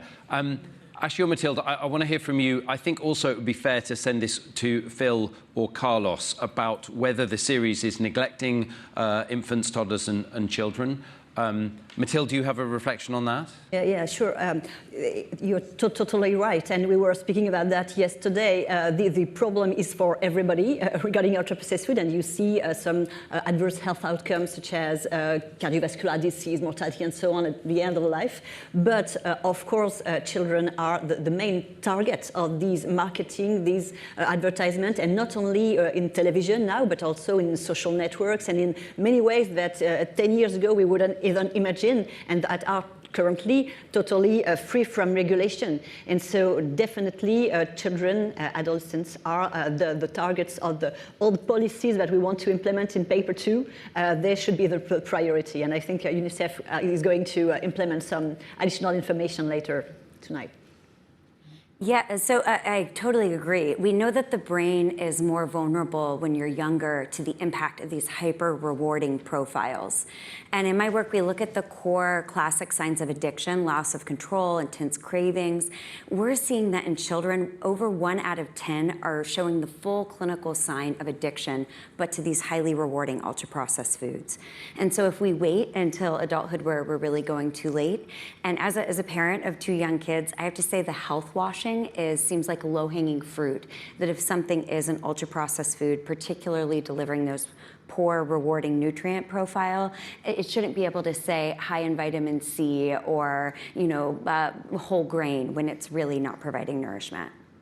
And this came up in our big meeting yesterday, children as a focus for future research and potentially the next iteration of this series. Can I see a show of hands for questions? We've probably got time for 3 more. There's the person with the glasses and the beige top, who I think is, please state your name and affiliation and conflicts. Hi, I'm Heather Alford. I work for the Wellcome Trust in climate and health and food. My question is, I think I see often actually some of this work, a lot of this good faith work, potentially being used kind of against people who are trying to work, for foods that are lower and diets lower in ultra-processed food, when it comes in particular to lower environmental impact foods. Beef, for example, of course, sometimes processed into ultra-processed foods. But are you worried that actually companies might pivot to producing other foods that are more environmentally harmful, let's say, and harmful for humans, at the expense of, further regulation that meets health and climate environmental goals? Hope that makes sense. And Thanks. No conflicts of interest, sorry. No, that's perfect. Thanks, Heather. How do we mesh climate and human health? There is, especially, I guess, around the plant-based foods, where there is a growing argument that ultra-processed foods are needed for a plant-based diet.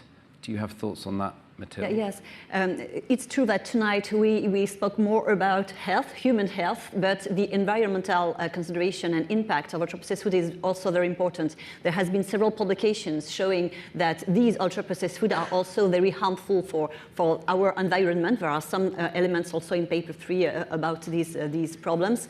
If we take, for instance, the over packagings of these ultra-processed food are sold mostly in plastic packagings, all the sodas and the ready-made meals in plastic trays that you heat in the microwave. You really have both problems on human health with the chemicals, microplastics, phthalates and so on migrating and harming your health, but also the environment. So overall, when we here want to tackle this ultra-processed food epidemic, it will also beneficiate to the environment. Regarding plant-based alternatives and meat substitute products, it can be also a trap. Of course, in terms of human health and planetary health, we need to go to a more vegetalized diet. It's true, and it's in most recommendations around the world. But we don't need to have fake salmons or fake steaks full of emulsifiers, additives, just to look like what we used to eat. We need more tasty and to learn to cook vegetables, legumes, and so on, to have more vegetables in our diet. So it's really not incompatible what we are promoting today. Ashley, have you got anything to add to that? My only other thought is that these products, because they're not actually energizing us or sustaining us, and they just make us want more and more and more, that over-consuming is bad for our environment. And so when you can eat food and feel satisfied and not find yourself back in the kitchen 15 minutes later looking for another snack, it allows us to kind of listen to that nutritional wisdom and not just keep over-consuming and burning up the resources required to make those products. Hands up if you've got questions. Can we go to Barry Smith here, 3 in? Barry, you've got 30 seconds. Again, declaration of interest, I know, Barry. Barry Smith, School of Advanced Study, University of London, where we run a centre for the study of the senses. I did have lots of conflicts of interest, but you got me out of them, so I think I'm saved. I wonder whether you're missing one of the targets we should be talking to people about, and that's the experience of food. Because in some sense, companies are making products and we know what the problems are with it, and you've laid them out very well, and we're getting better accounts of the mechanisms leading to disease. But they're not selling you products, they're selling you experiences. And it's making people think the experiences have to be delicious, intense, have all sorts of sensory properties. That's why they're working on it. Isn't that the level at which we should be talking to people? Do we want those kind of experiences? And if not, how do we get them out of those? Ashley, I think this really speaks to your expertise. Yeah, I would and I want love to try and do about 4 this. more questions. Okay. So I'm going to ask everyone to keep it tight. I'll try and go briefly. Yeah, food, this was the original pleasure, right? We are designed to find food rewarding, and a lot of people are eating because they want to have an emotional, pleasurable experience. I can tell you from what I see from ultra-processed foods, it follows the same hedonic profile of a cigarette or an alcoholic beverage, where you get this intense, stimulating burst at the beginning. You get this momentary, oh wow, that was really salient, and man, that was exciting. But it is designed to fade really rapidly. And that's why you're back in the bag and you can't eat just one. I've found that when I talk to people and I pull back the curtain on all the different ways that the industry is doing this to trick your brain into thinking it just got blissed out, when really it's essentially, the equivalent of chain smoking a cigarette that is just seeding more craving. It's not really giving you nourishing, satisfying pleasure. It's giving you these quick, brief, not satisfying hits of reward. And that's why you can't stop. And so I think the more we can do to pull back the curtain on all the ways that our nutritional wisdom, that real inherent food pleasure is being manipulated to drive profits rather than actually having us enjoy ourselves, we can start to break down some of those expectations and marketing beliefs that it's really as pleasant as it says it is. Something I feel I've got from you is to every time someone says that ultra-processed foods are enjoyable or pleasurable. It's to challenge them on that. If they say, I like them, it's the correction about wanting. And again, Barry, that comes from you. OK, hands up. We've got time, I think, for 2 more. I want to do one here in the stripy top, just because it's such a noticeable top. Thank you, Chris. My name is Jerusa Brignardello. I'm lecturer in dietetics and nutrition at the University of Oxford Brookes. And I have a question that I was wondering from the practical point of view, because we know that UFP, you can't take it off from your diet. I don't have conflict of interest, by the way. But wondering what it will be your recommendation in the daily practice if I need to tell to my patient, to my client, OK, get rid of the UFP, right? What it will be the threshold or like the limit of recommendation of that? So the question is, what exactly should we be advising patients, clients, or even populations about their intake? Because in some societies, it's so hard to get rid of it. Mathilde, France has done a lot of work on this. Yes, what we say usually to people is that when you have to choose the food the best for your health. First, in France, we have the Nutri-Score. We have it in 8 countries. So you look at the Nutri-Score, you will already have foods with low amounts of salt, sugar, and so on. This is the first point. The second point, you look at the ultra-processed things. So we would like to have this label. Camila talked about labels potentially. We would have to have this implemented Nutri-Score with the black frame with ultra-processed written in it so that you can choose easily. For the moment, you have to look at the ingredient list, but you choose the ones with no cosmetic additives. And usually in almost all shelves in supermarkets, you have these alternatives. When you want to buy breakfast cereals, yogurts, and so on, we have had many examples. You have these non-ultra-processed alternatives. So it's not too difficult to do. And if you can also choose organic products, it's good. So you really have all these things that in a daily basis are not too difficult to make choices. But the problem is that we have, and this is the objective of all the policies we want to make, that we want that these products are available, affordable to people, the less costly for people, and also available everywhere, and more than ultra-processed or non-nutritious food alternatives. And this is the challenging part, but you can provide this advice to begin with to your patients. Ashley, you're a clinical psychologist. Yeah. Does the advice, it's easy to give population advice about thresholds. Yeah. Does the advice change when someone feels they have an addicted relationship with ultra-processed food? Yeah, so if someone's feeling, that compulsive craving where it's really this kind of driven, man, I'm at high risk, but the pull of this is still so strong. One of the tidbits I'll tell people is that trying to really focus on this diet quality and not so much, I find that people are often really not eating enough calories and they're hungry. We know that the hunger hormones in the gut go right up to the reward and addiction centers of the brain, and they make them more reactive. That served us for millennia, right? That when you were hungry, you saw rewards were more appealing, you'd go get that food more. That does not work for us in this food environment. So when I'm working with people, I'll say, what are minimally processed foods that you do like that are convenient for you, that you can keep near you? And so you're not hitting that point where you're just incredibly hungry, your dopamine system is blitzed out, ready to go, and then the only thing that's accessible to you is these hyped up UPFs. So that can be things like fruits, nuts, cheeses that people can have with them. But I do really emphasize the goal is not, your worth as a human being is not based on whether you're eating 0% ultra-processed food.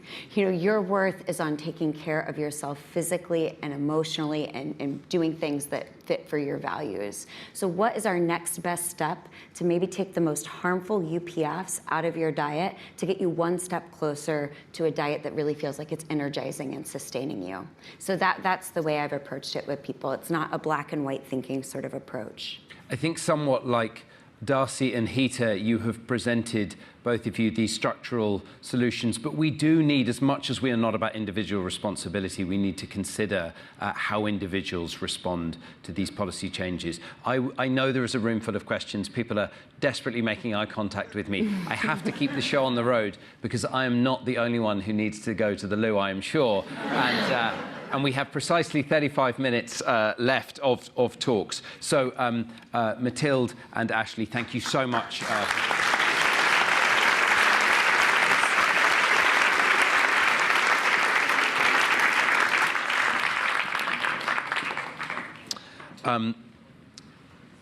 It's now my enormous pleasure and honor to welcome Dr.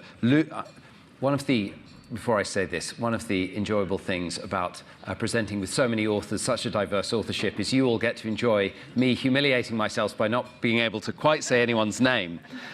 With apologies to everyone I've messed up so far, Dr. Luz Maria de Regil is a global public health nutrition specialist, and she's the director of the Department of Nutrition and Food Safety at the World Health Organization, where she does incredible work strengthening nutrition policy, evidence and implementation worldwide. And under her leadership, the WHO is embarking on globally important new technical work which inform government responses to the UPF challenge. And we are, Luz, enormously delighted that you have joined us this evening. It's so nice to see you.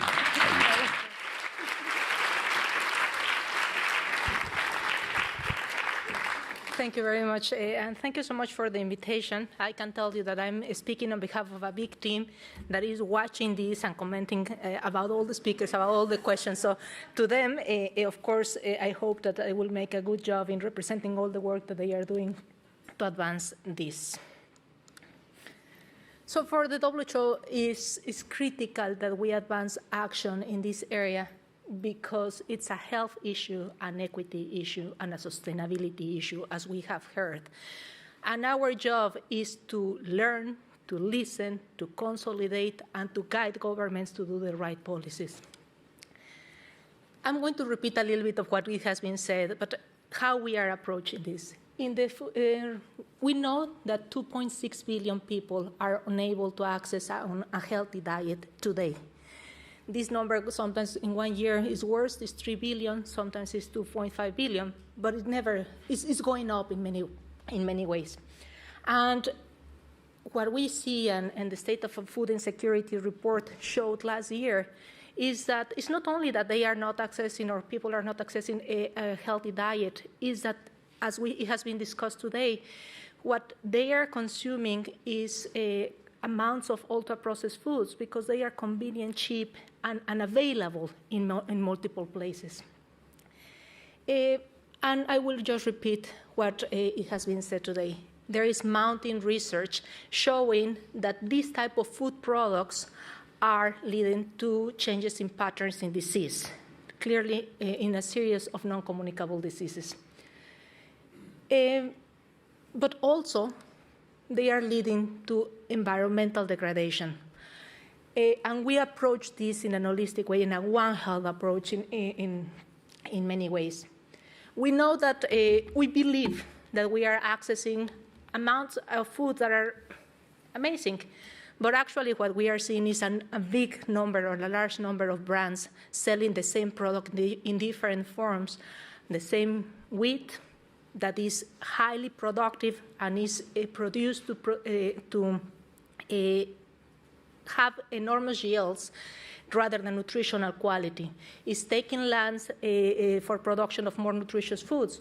And what we see is that the same wheat or maize, etc., are presented in different forms with different colors, and particularly with different brands. So what we perceive as diversity is not. It's actually minimizing the diversity that we see in the production of our food systems. The number of our diet is highly dependent on less and less products. And with that, it's increasing the environmental degradation, but also reducing the nutritional quality of our diet. WHO is responding in this way with, I would say, in the last 10 years, we have been working on multiple policies that lead where we are now. So I certainly build on the work of many people that have worked in these areas. Currently, we are working on a brief that is going to be on food profiling. It's very, very important that we go to the right food profiling. That is going to be published early next year. As part of this biennium, we have also prioritized 2 critical products for this conversation. an operational definition of ultra-processed foods. We have been talking about that. And also, I hope that addresses a little bit of your question, a WHO living guideline on the consumption of ultra-processed foods. In parallel, it's not part of this initial agenda, but it touches tangentially. We are working on guidelines on consumption of animal source foods, guidelines on food labeling that are going to be published next year, and guidelines on school nutrition that are going to be launched this year. This normative work is the priority for the next biennium. You will see it, and please stay tuned because it was coming. And also, we open it for public comments. So in that way, we not only build on the evidence, but we build on the views of multiple actors from different constituencies. And that work will complement the existing work that I was mentioning at the beginning. We have policies for consumption of different nutrients, sugars, fats, etc. But also we have produced over the last 5 years a significant number of policies or recommendations, guidelines, to improve food environments. Recently, we published a guideline on fiscal policies for healthier diets, where we talk about the taxes, which is the most common fiscal policy, but also we talk about incentives for the production of healthier food. And I'm glad to see that the paper, number 2, really touch on those policies because we have recommendations for that.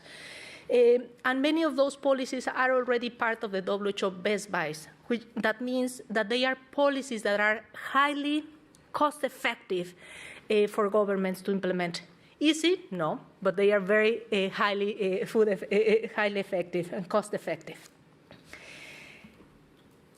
WHO not only produces guidelines. Our job is helping member states to advance their policies when they request that advice. And we have several initiatives that we have built over the last years. I will start with the second, which is Replace. Our Replace package is an initiative to eliminate industrially produced trans fats from the food supply. And we have seen a remarkable progress over the last 5 years. It was a target of elimination established in 2018, and in just 5 or 6 years, we have seen that the number of policies went from covering 6% of the population to more than 50% of the population globally, with now more than 60 countries having policies that protect populations from trans fats.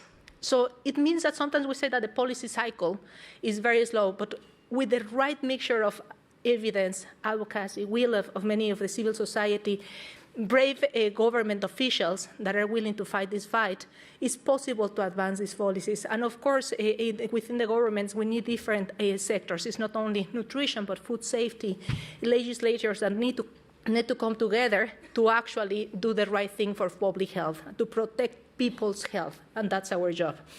We also have seen remarkable progress in sodium reduction, and we are going to soon launch in Q1 2026 the shake package, the second version of shake package that combines all these different policies to address a particular issue of reducing sodium. And why is sodium important? Because sodium, sugar are important markers of what many of these are ultra-processed foods. So we need different entry points for this conversation, and particularly we need urgent and immediate entry points for this conversation. And we also have an initiative, the WHO Acceleration Plan to Stop Obesity, that we are also implementing in collaboration with UNICEF, and where all these policies that we have been talking about are coming together with a particular target of reducing obesity. But of course, it has benefits on many other non-communicable diseases. And what we have seen is that countries are not only ready, but remarkably interested in joining this initiative. In only 3 years, we have 35 countries that have joined this acceleration plan, and they are creating a little bit of a critical mass in terms of sharing experiences, learning, and implementing these policies. So WHO is going to continue supporting these countries in all these areas at the same time that we generate evidence. And the third area where we are very involved as part of this, I would say, 360 approach that WHO is having to this topic is about global monitoring. If you haven't gone to our database of the global database of nutrition and food actions, GIFNA, please go. What you will find there is a series of scorecards that tells you how many countries have actually mandatory policies for particular areas, how many countries have nothing, and they may say that they are working on it or they are delayed. So we have a large number of policies, and we track them. And countries are assigned a score 1, 2, 3, 4, depending on the level of policy, policies. 4 being the best score, where they have multiple policies for this area. So we have for trans fat, a scorecard for trans fat, we have a scorecard for sodium, and we have a scorecard for sugars. And I forgot to say in the previous slide that we are also looking at all these policies from a sustainability lens. So we are starting to see how food procurement, healthy food procurement, is actually, there is a triple win in terms of health, but also sustainability. And you will find in the database that information, how many countries actually have combined policies for health and sustainability. So all our policies in terms of we're aiming at policy coherence, because as we have heard, companies or may go in one direction talking about the sustainability side, ignoring the health side, and we may go through the health side, ignoring the sustainability side. We need to have information that is ready and that can be shared among different peers from regulators, academia, and civil society. The goal is very clear, and we just have said that time after time. Not just more food, but better diets for all. Integrated approaches for people and the planet is One Health.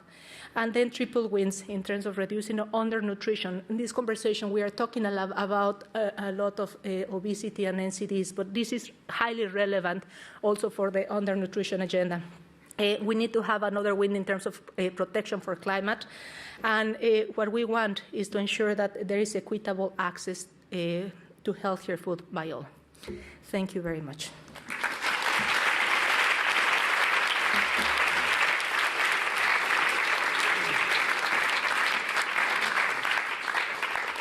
Lou, thank you so much for that. I'm going to hand the remaining chairing to Phil Baker and then Neena. We are overrunning very slightly. We're not under pressure with the room, but there has been enormous media attention on this all day, over 300 articles in the global press, as I said before, and I'm going to go and speak to BBC News right now, if that doesn't sound too grand. So I'm going to hand to Phil to do the rest of it. Thanks so much. Thanks, Chris. Good.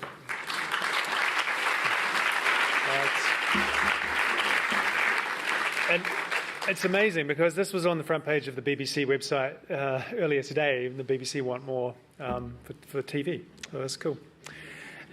So our next speaker, we've heard from a wonderful talk from Luz from the World Health Organization. Thank you, Luz. Our next speaker is from the other really important UN agency, which has been doing some remarkable leadership in tackling the ultra-processed food problem among children. Our next speaker is Harriet Torres. She is a senior nutrition specialist at UNICEF and a leading expert on child nutrition, food systems and social protection. For over 2 decades, she has played a central role in shaping global guidance on infant and young child feeding, addressing the rising influence of commercial food systems, and strengthening data and accountability for child nutrition. Welcome, Harriet. Thank you.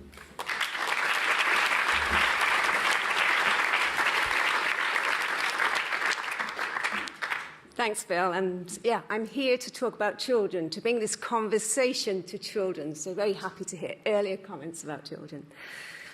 Why are they uniquely vulnerable? Why must we bring them to the forefront of our response? Now, this Lancet series comes at an incredibly important moment because in 2025, for the first time in history, the global prevalence of obesity among children and adolescents has surpassed thinness. And that's happened in all regions of the world, with the exception of South Asia and Sub-Saharan Africa. But even there, the trends are moving in the same direction. So in September, we released Feeding Profit. And this was to bring visibility to those trends, understand the powerful drivers behind them, and what some of the potential solutions should be. And very much as we've seen in the Lancet series, we saw that food environments are driving this transition from traditional diets to diets high in ultra-processed food.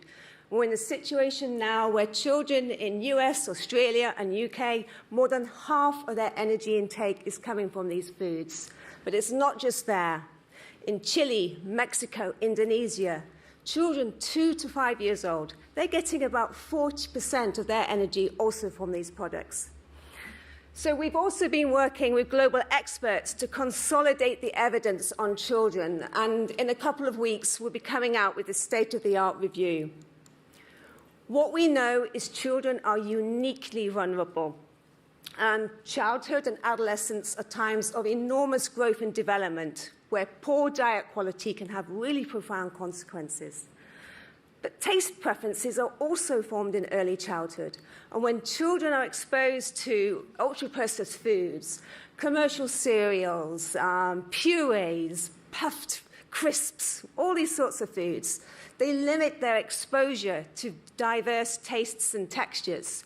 And so that really conditions their dietary preferences well into adulthood. So they favor salty, sweet, and artificially flavored foods.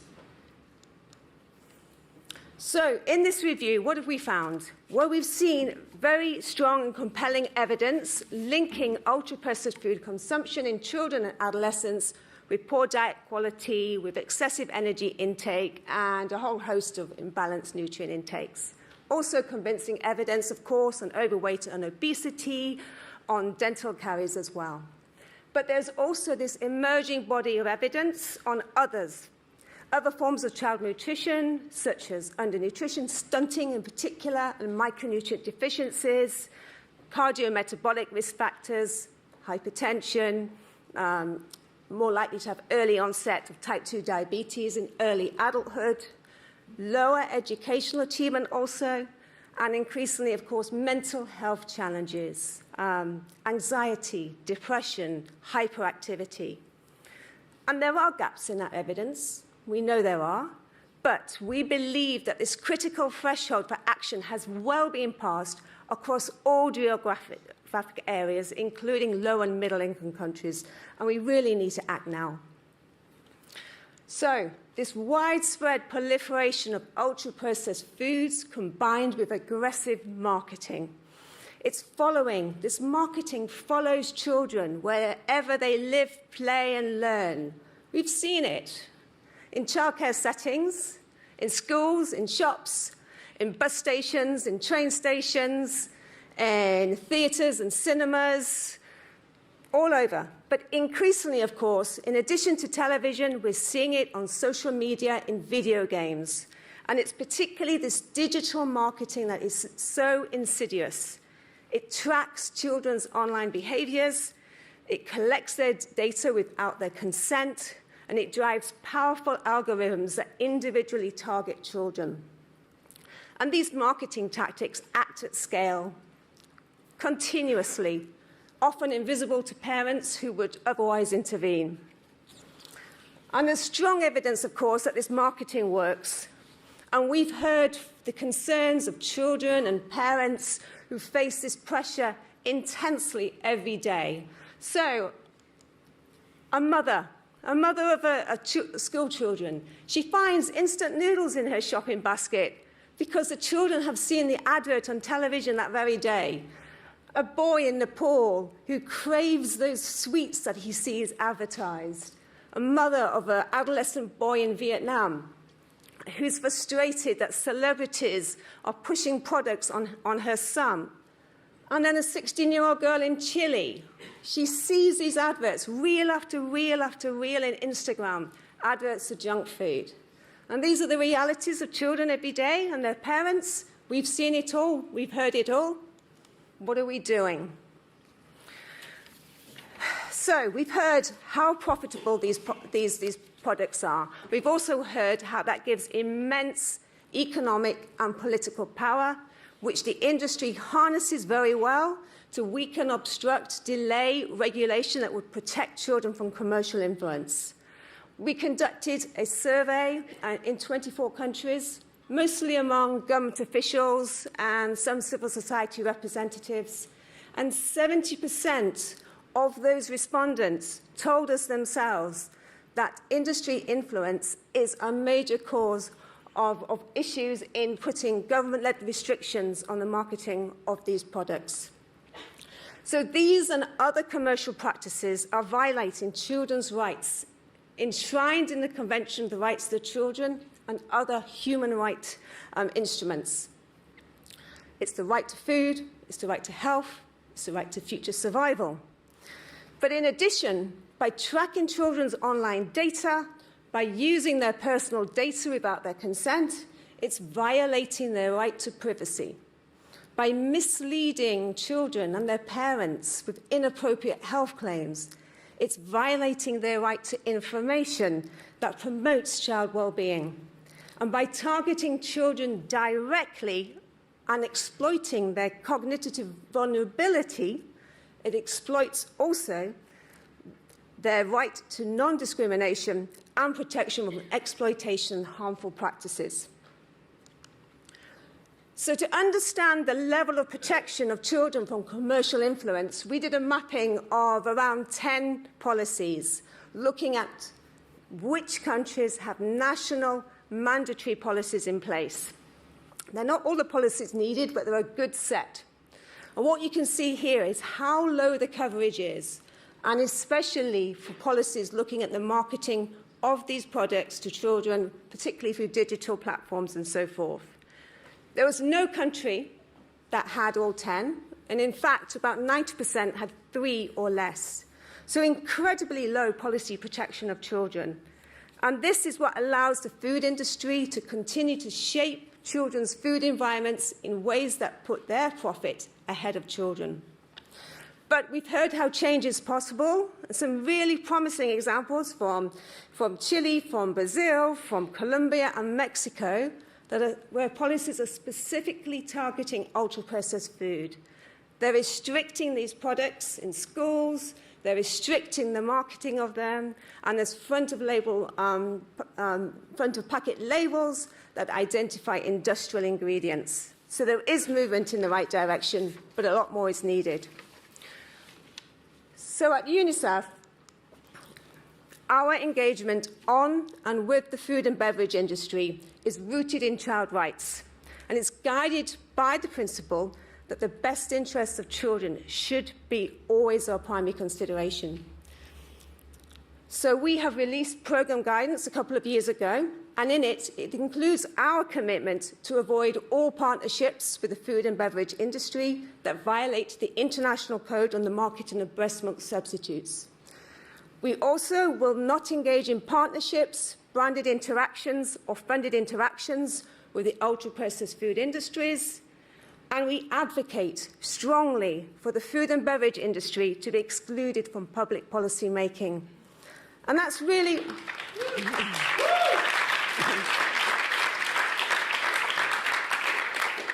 And that's really important for our independence and our impartiality.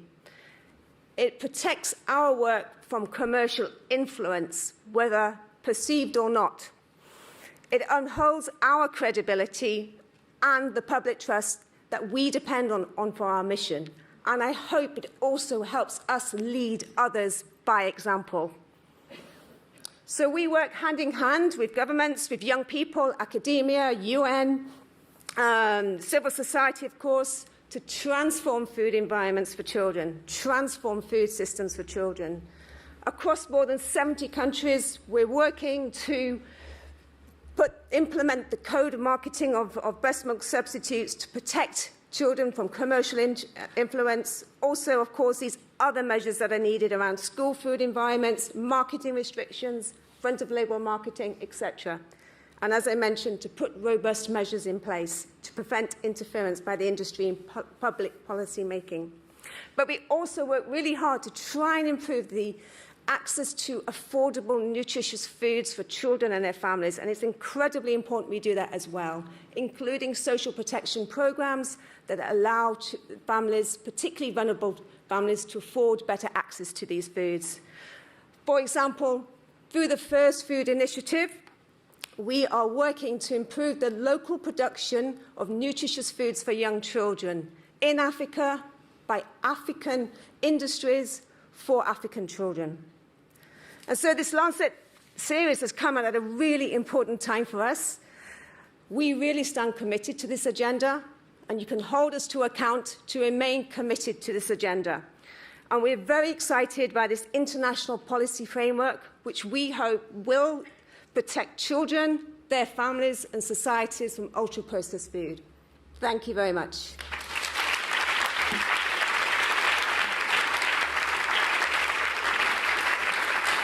Thank you. Thank you, Harriet, for that absolutely wonderful presentation. And just to say, the program guidance on industry engagement from UNICEF did change the conversation. There has been, others have been following UNICEF leadership in the area. So just to show the remarkable impact that this work is having. So our next speaker is absolutely a leader in the field of public health nutrition, advancing remarkable policy changes in Mexico, across Latin America and globally. He's the president of the World Obesity Federation, director of the Center for Research on Nutrition and Health at Mexico's National Institute of Public Health. He's also a bit of a rock star, a really killer guy on the keyboard and the organ. He's a really good tennis player too. Please welcome Simon.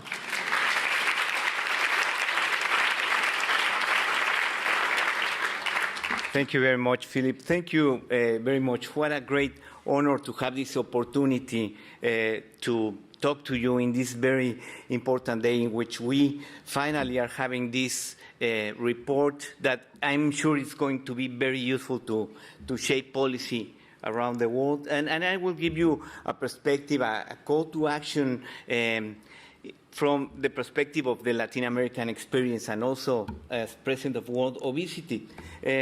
We have seen that the global expansion of ultra-processed food companies is shaping not only health but also food and health governance. Also that this series provides a platform for changing ultra-processed food influence, and that we have a call to protect the right to adequate, safe food and prioritize public health over ultra-processed food corporate interests.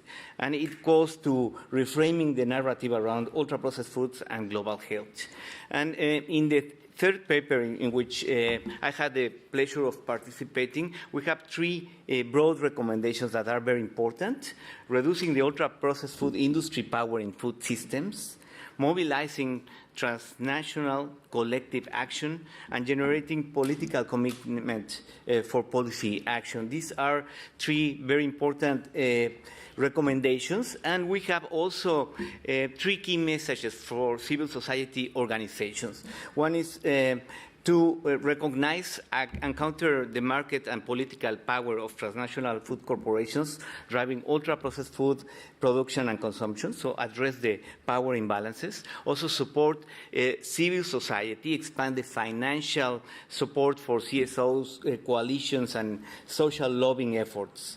And also ensure technical guidance and monitoring. We have seen excellent concepts and reports from WHO and UNICEF, and there are other health organizations that can, at the national and international and global level, support the development of this civil society that has this capacity building. So how do we achieve these goals? There are some examples in Latin America that have positively shaped the policy, and I want to show you. The first one is La Alianza por la Salud Alimentaria.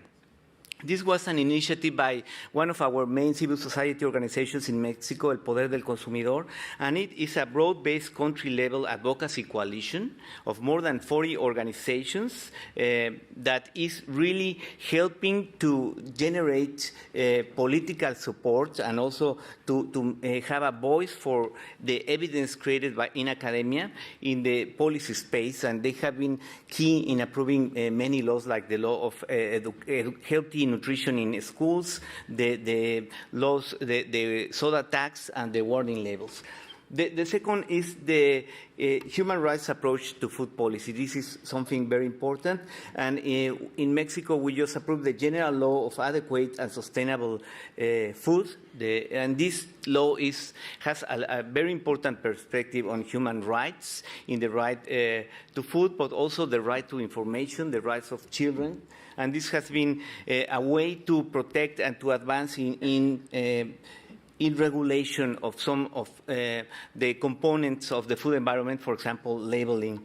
Then the other one was mentioned is the end of industry sponsorship, partnership, and co-branding in scientific and educational events like congresses. And we have the Latin American Society of Nutrition.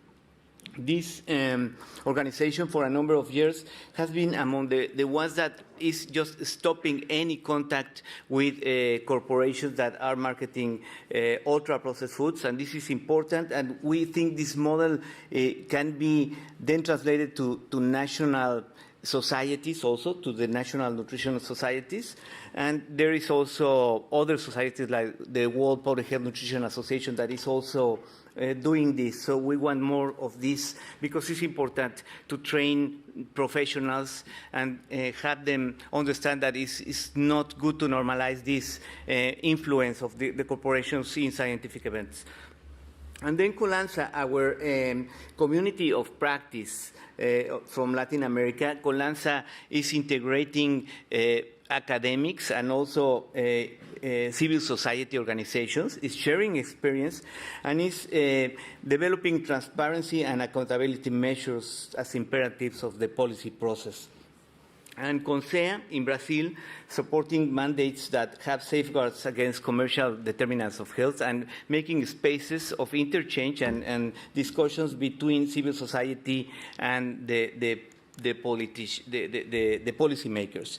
And finally, Nutricoi, which is a collective, an advocate group of more than 7,000 professionals from 9 countries that is advocating to avoid conflicts of interest and industry relations in research, policy, development, and education. And this collective is also very committed to inform the general public of the scientific basis of the importance of avoiding these conflicts of interest and this relation, and also in disseminating between young professionals. So there are 7 civil society actions to advancing the ultra-processed food agenda, to develop advocacy tools highlighting evidence on ultra-processed food, just like the ones we saw, to support the global tracking of ultra-processed food. This is very important, the market penetration, corporate agency and policy adoption. Also building coalitions across alliances to create a strong, unified counterweight to ultra-processed food industry lobbying.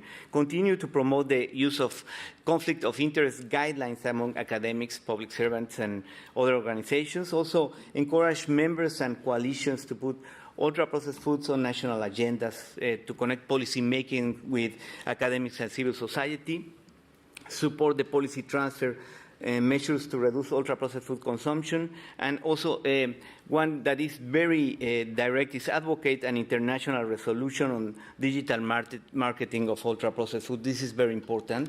And this is an example of what has been happening in Mexico when we connect evidence with civil society organizations and with policymakers. This is the Mexican president in her morning daily conference, advising the public to reduce sugar-sweetened beverage based on scientific data.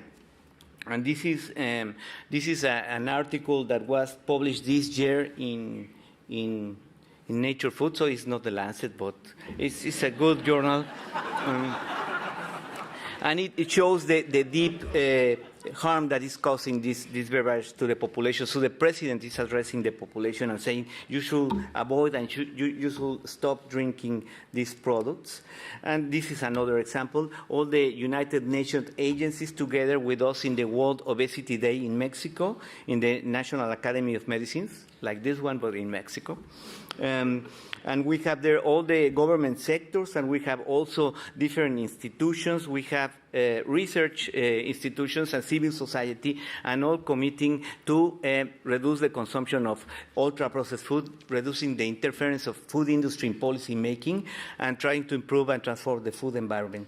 So, in conclusion, we have urgent needs. One is to strengthen the resistance by supporting transparency and exposing conflicts of interest, build capacity on the health, environment, and equity impacts of ultra-processed foods, acknowledge and empower the civil society organizations as policy advocates defending progress and countering opposition, foster robust coalitions to reduce ultra-processed food power, and expand networks to amplify the collective impact. So we have this report we can celebrate today, and maybe tomorrow we need to start to work very hard. Thank you very much.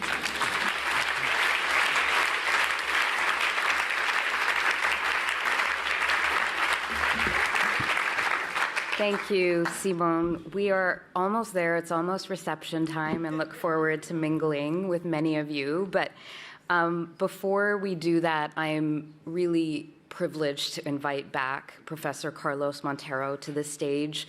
And I just want to say I've had the privilege of knowing Carlos for almost 15 years now. And I will admit the first time he talked to me about UPFs, I was skeptical. And but I've come along, and we've all finally caught up with you, Carlos. And I hope you feel incredibly proud of this paradigm shift that you are leading. You have been such an important advisor to us. I have learned so much from you. You are an absolute rock star in the nutrition space. And if you haven't seen it, there's a very nice profile of Carlos that accompanies this series, so please do take a look at it. So to close us out, Professor Carlos Monteiro.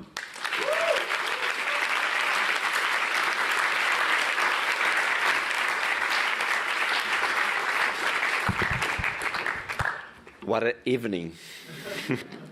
So to close before closing, I want to, I have a communication which the 43 authors of the series, after working 3 years together, they decide to create a network. So this is the UPF Run, or Upfront, if you want. So the idea is to unite experts, researchers working on ultra-processed foods or wanting to work with ultra-processed foods. So the purpose is to coordinate research and translate evidence on the impact of UPFs on human and planetary health for policymakers, advocates, journalists, and educators. So please, if you are working with the UPFs or if you want to work with the UPFs, please visit our website and register your interest. So the idea is that this can congregate a community of researchers that are concerned with UPF and with the translation of research into public action. Okay? Thank you very much for your presence.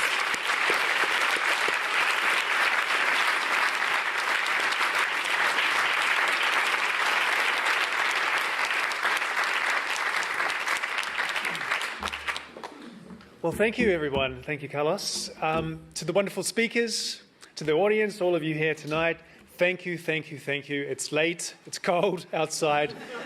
You braved the weather to join us. Thank you to the 3,000 people who joined us from all around the world. Again, to Bloomberg Philanthropies for supporting this monumental effort. To the authors, to the wonderful Lancet team, thank you and good night.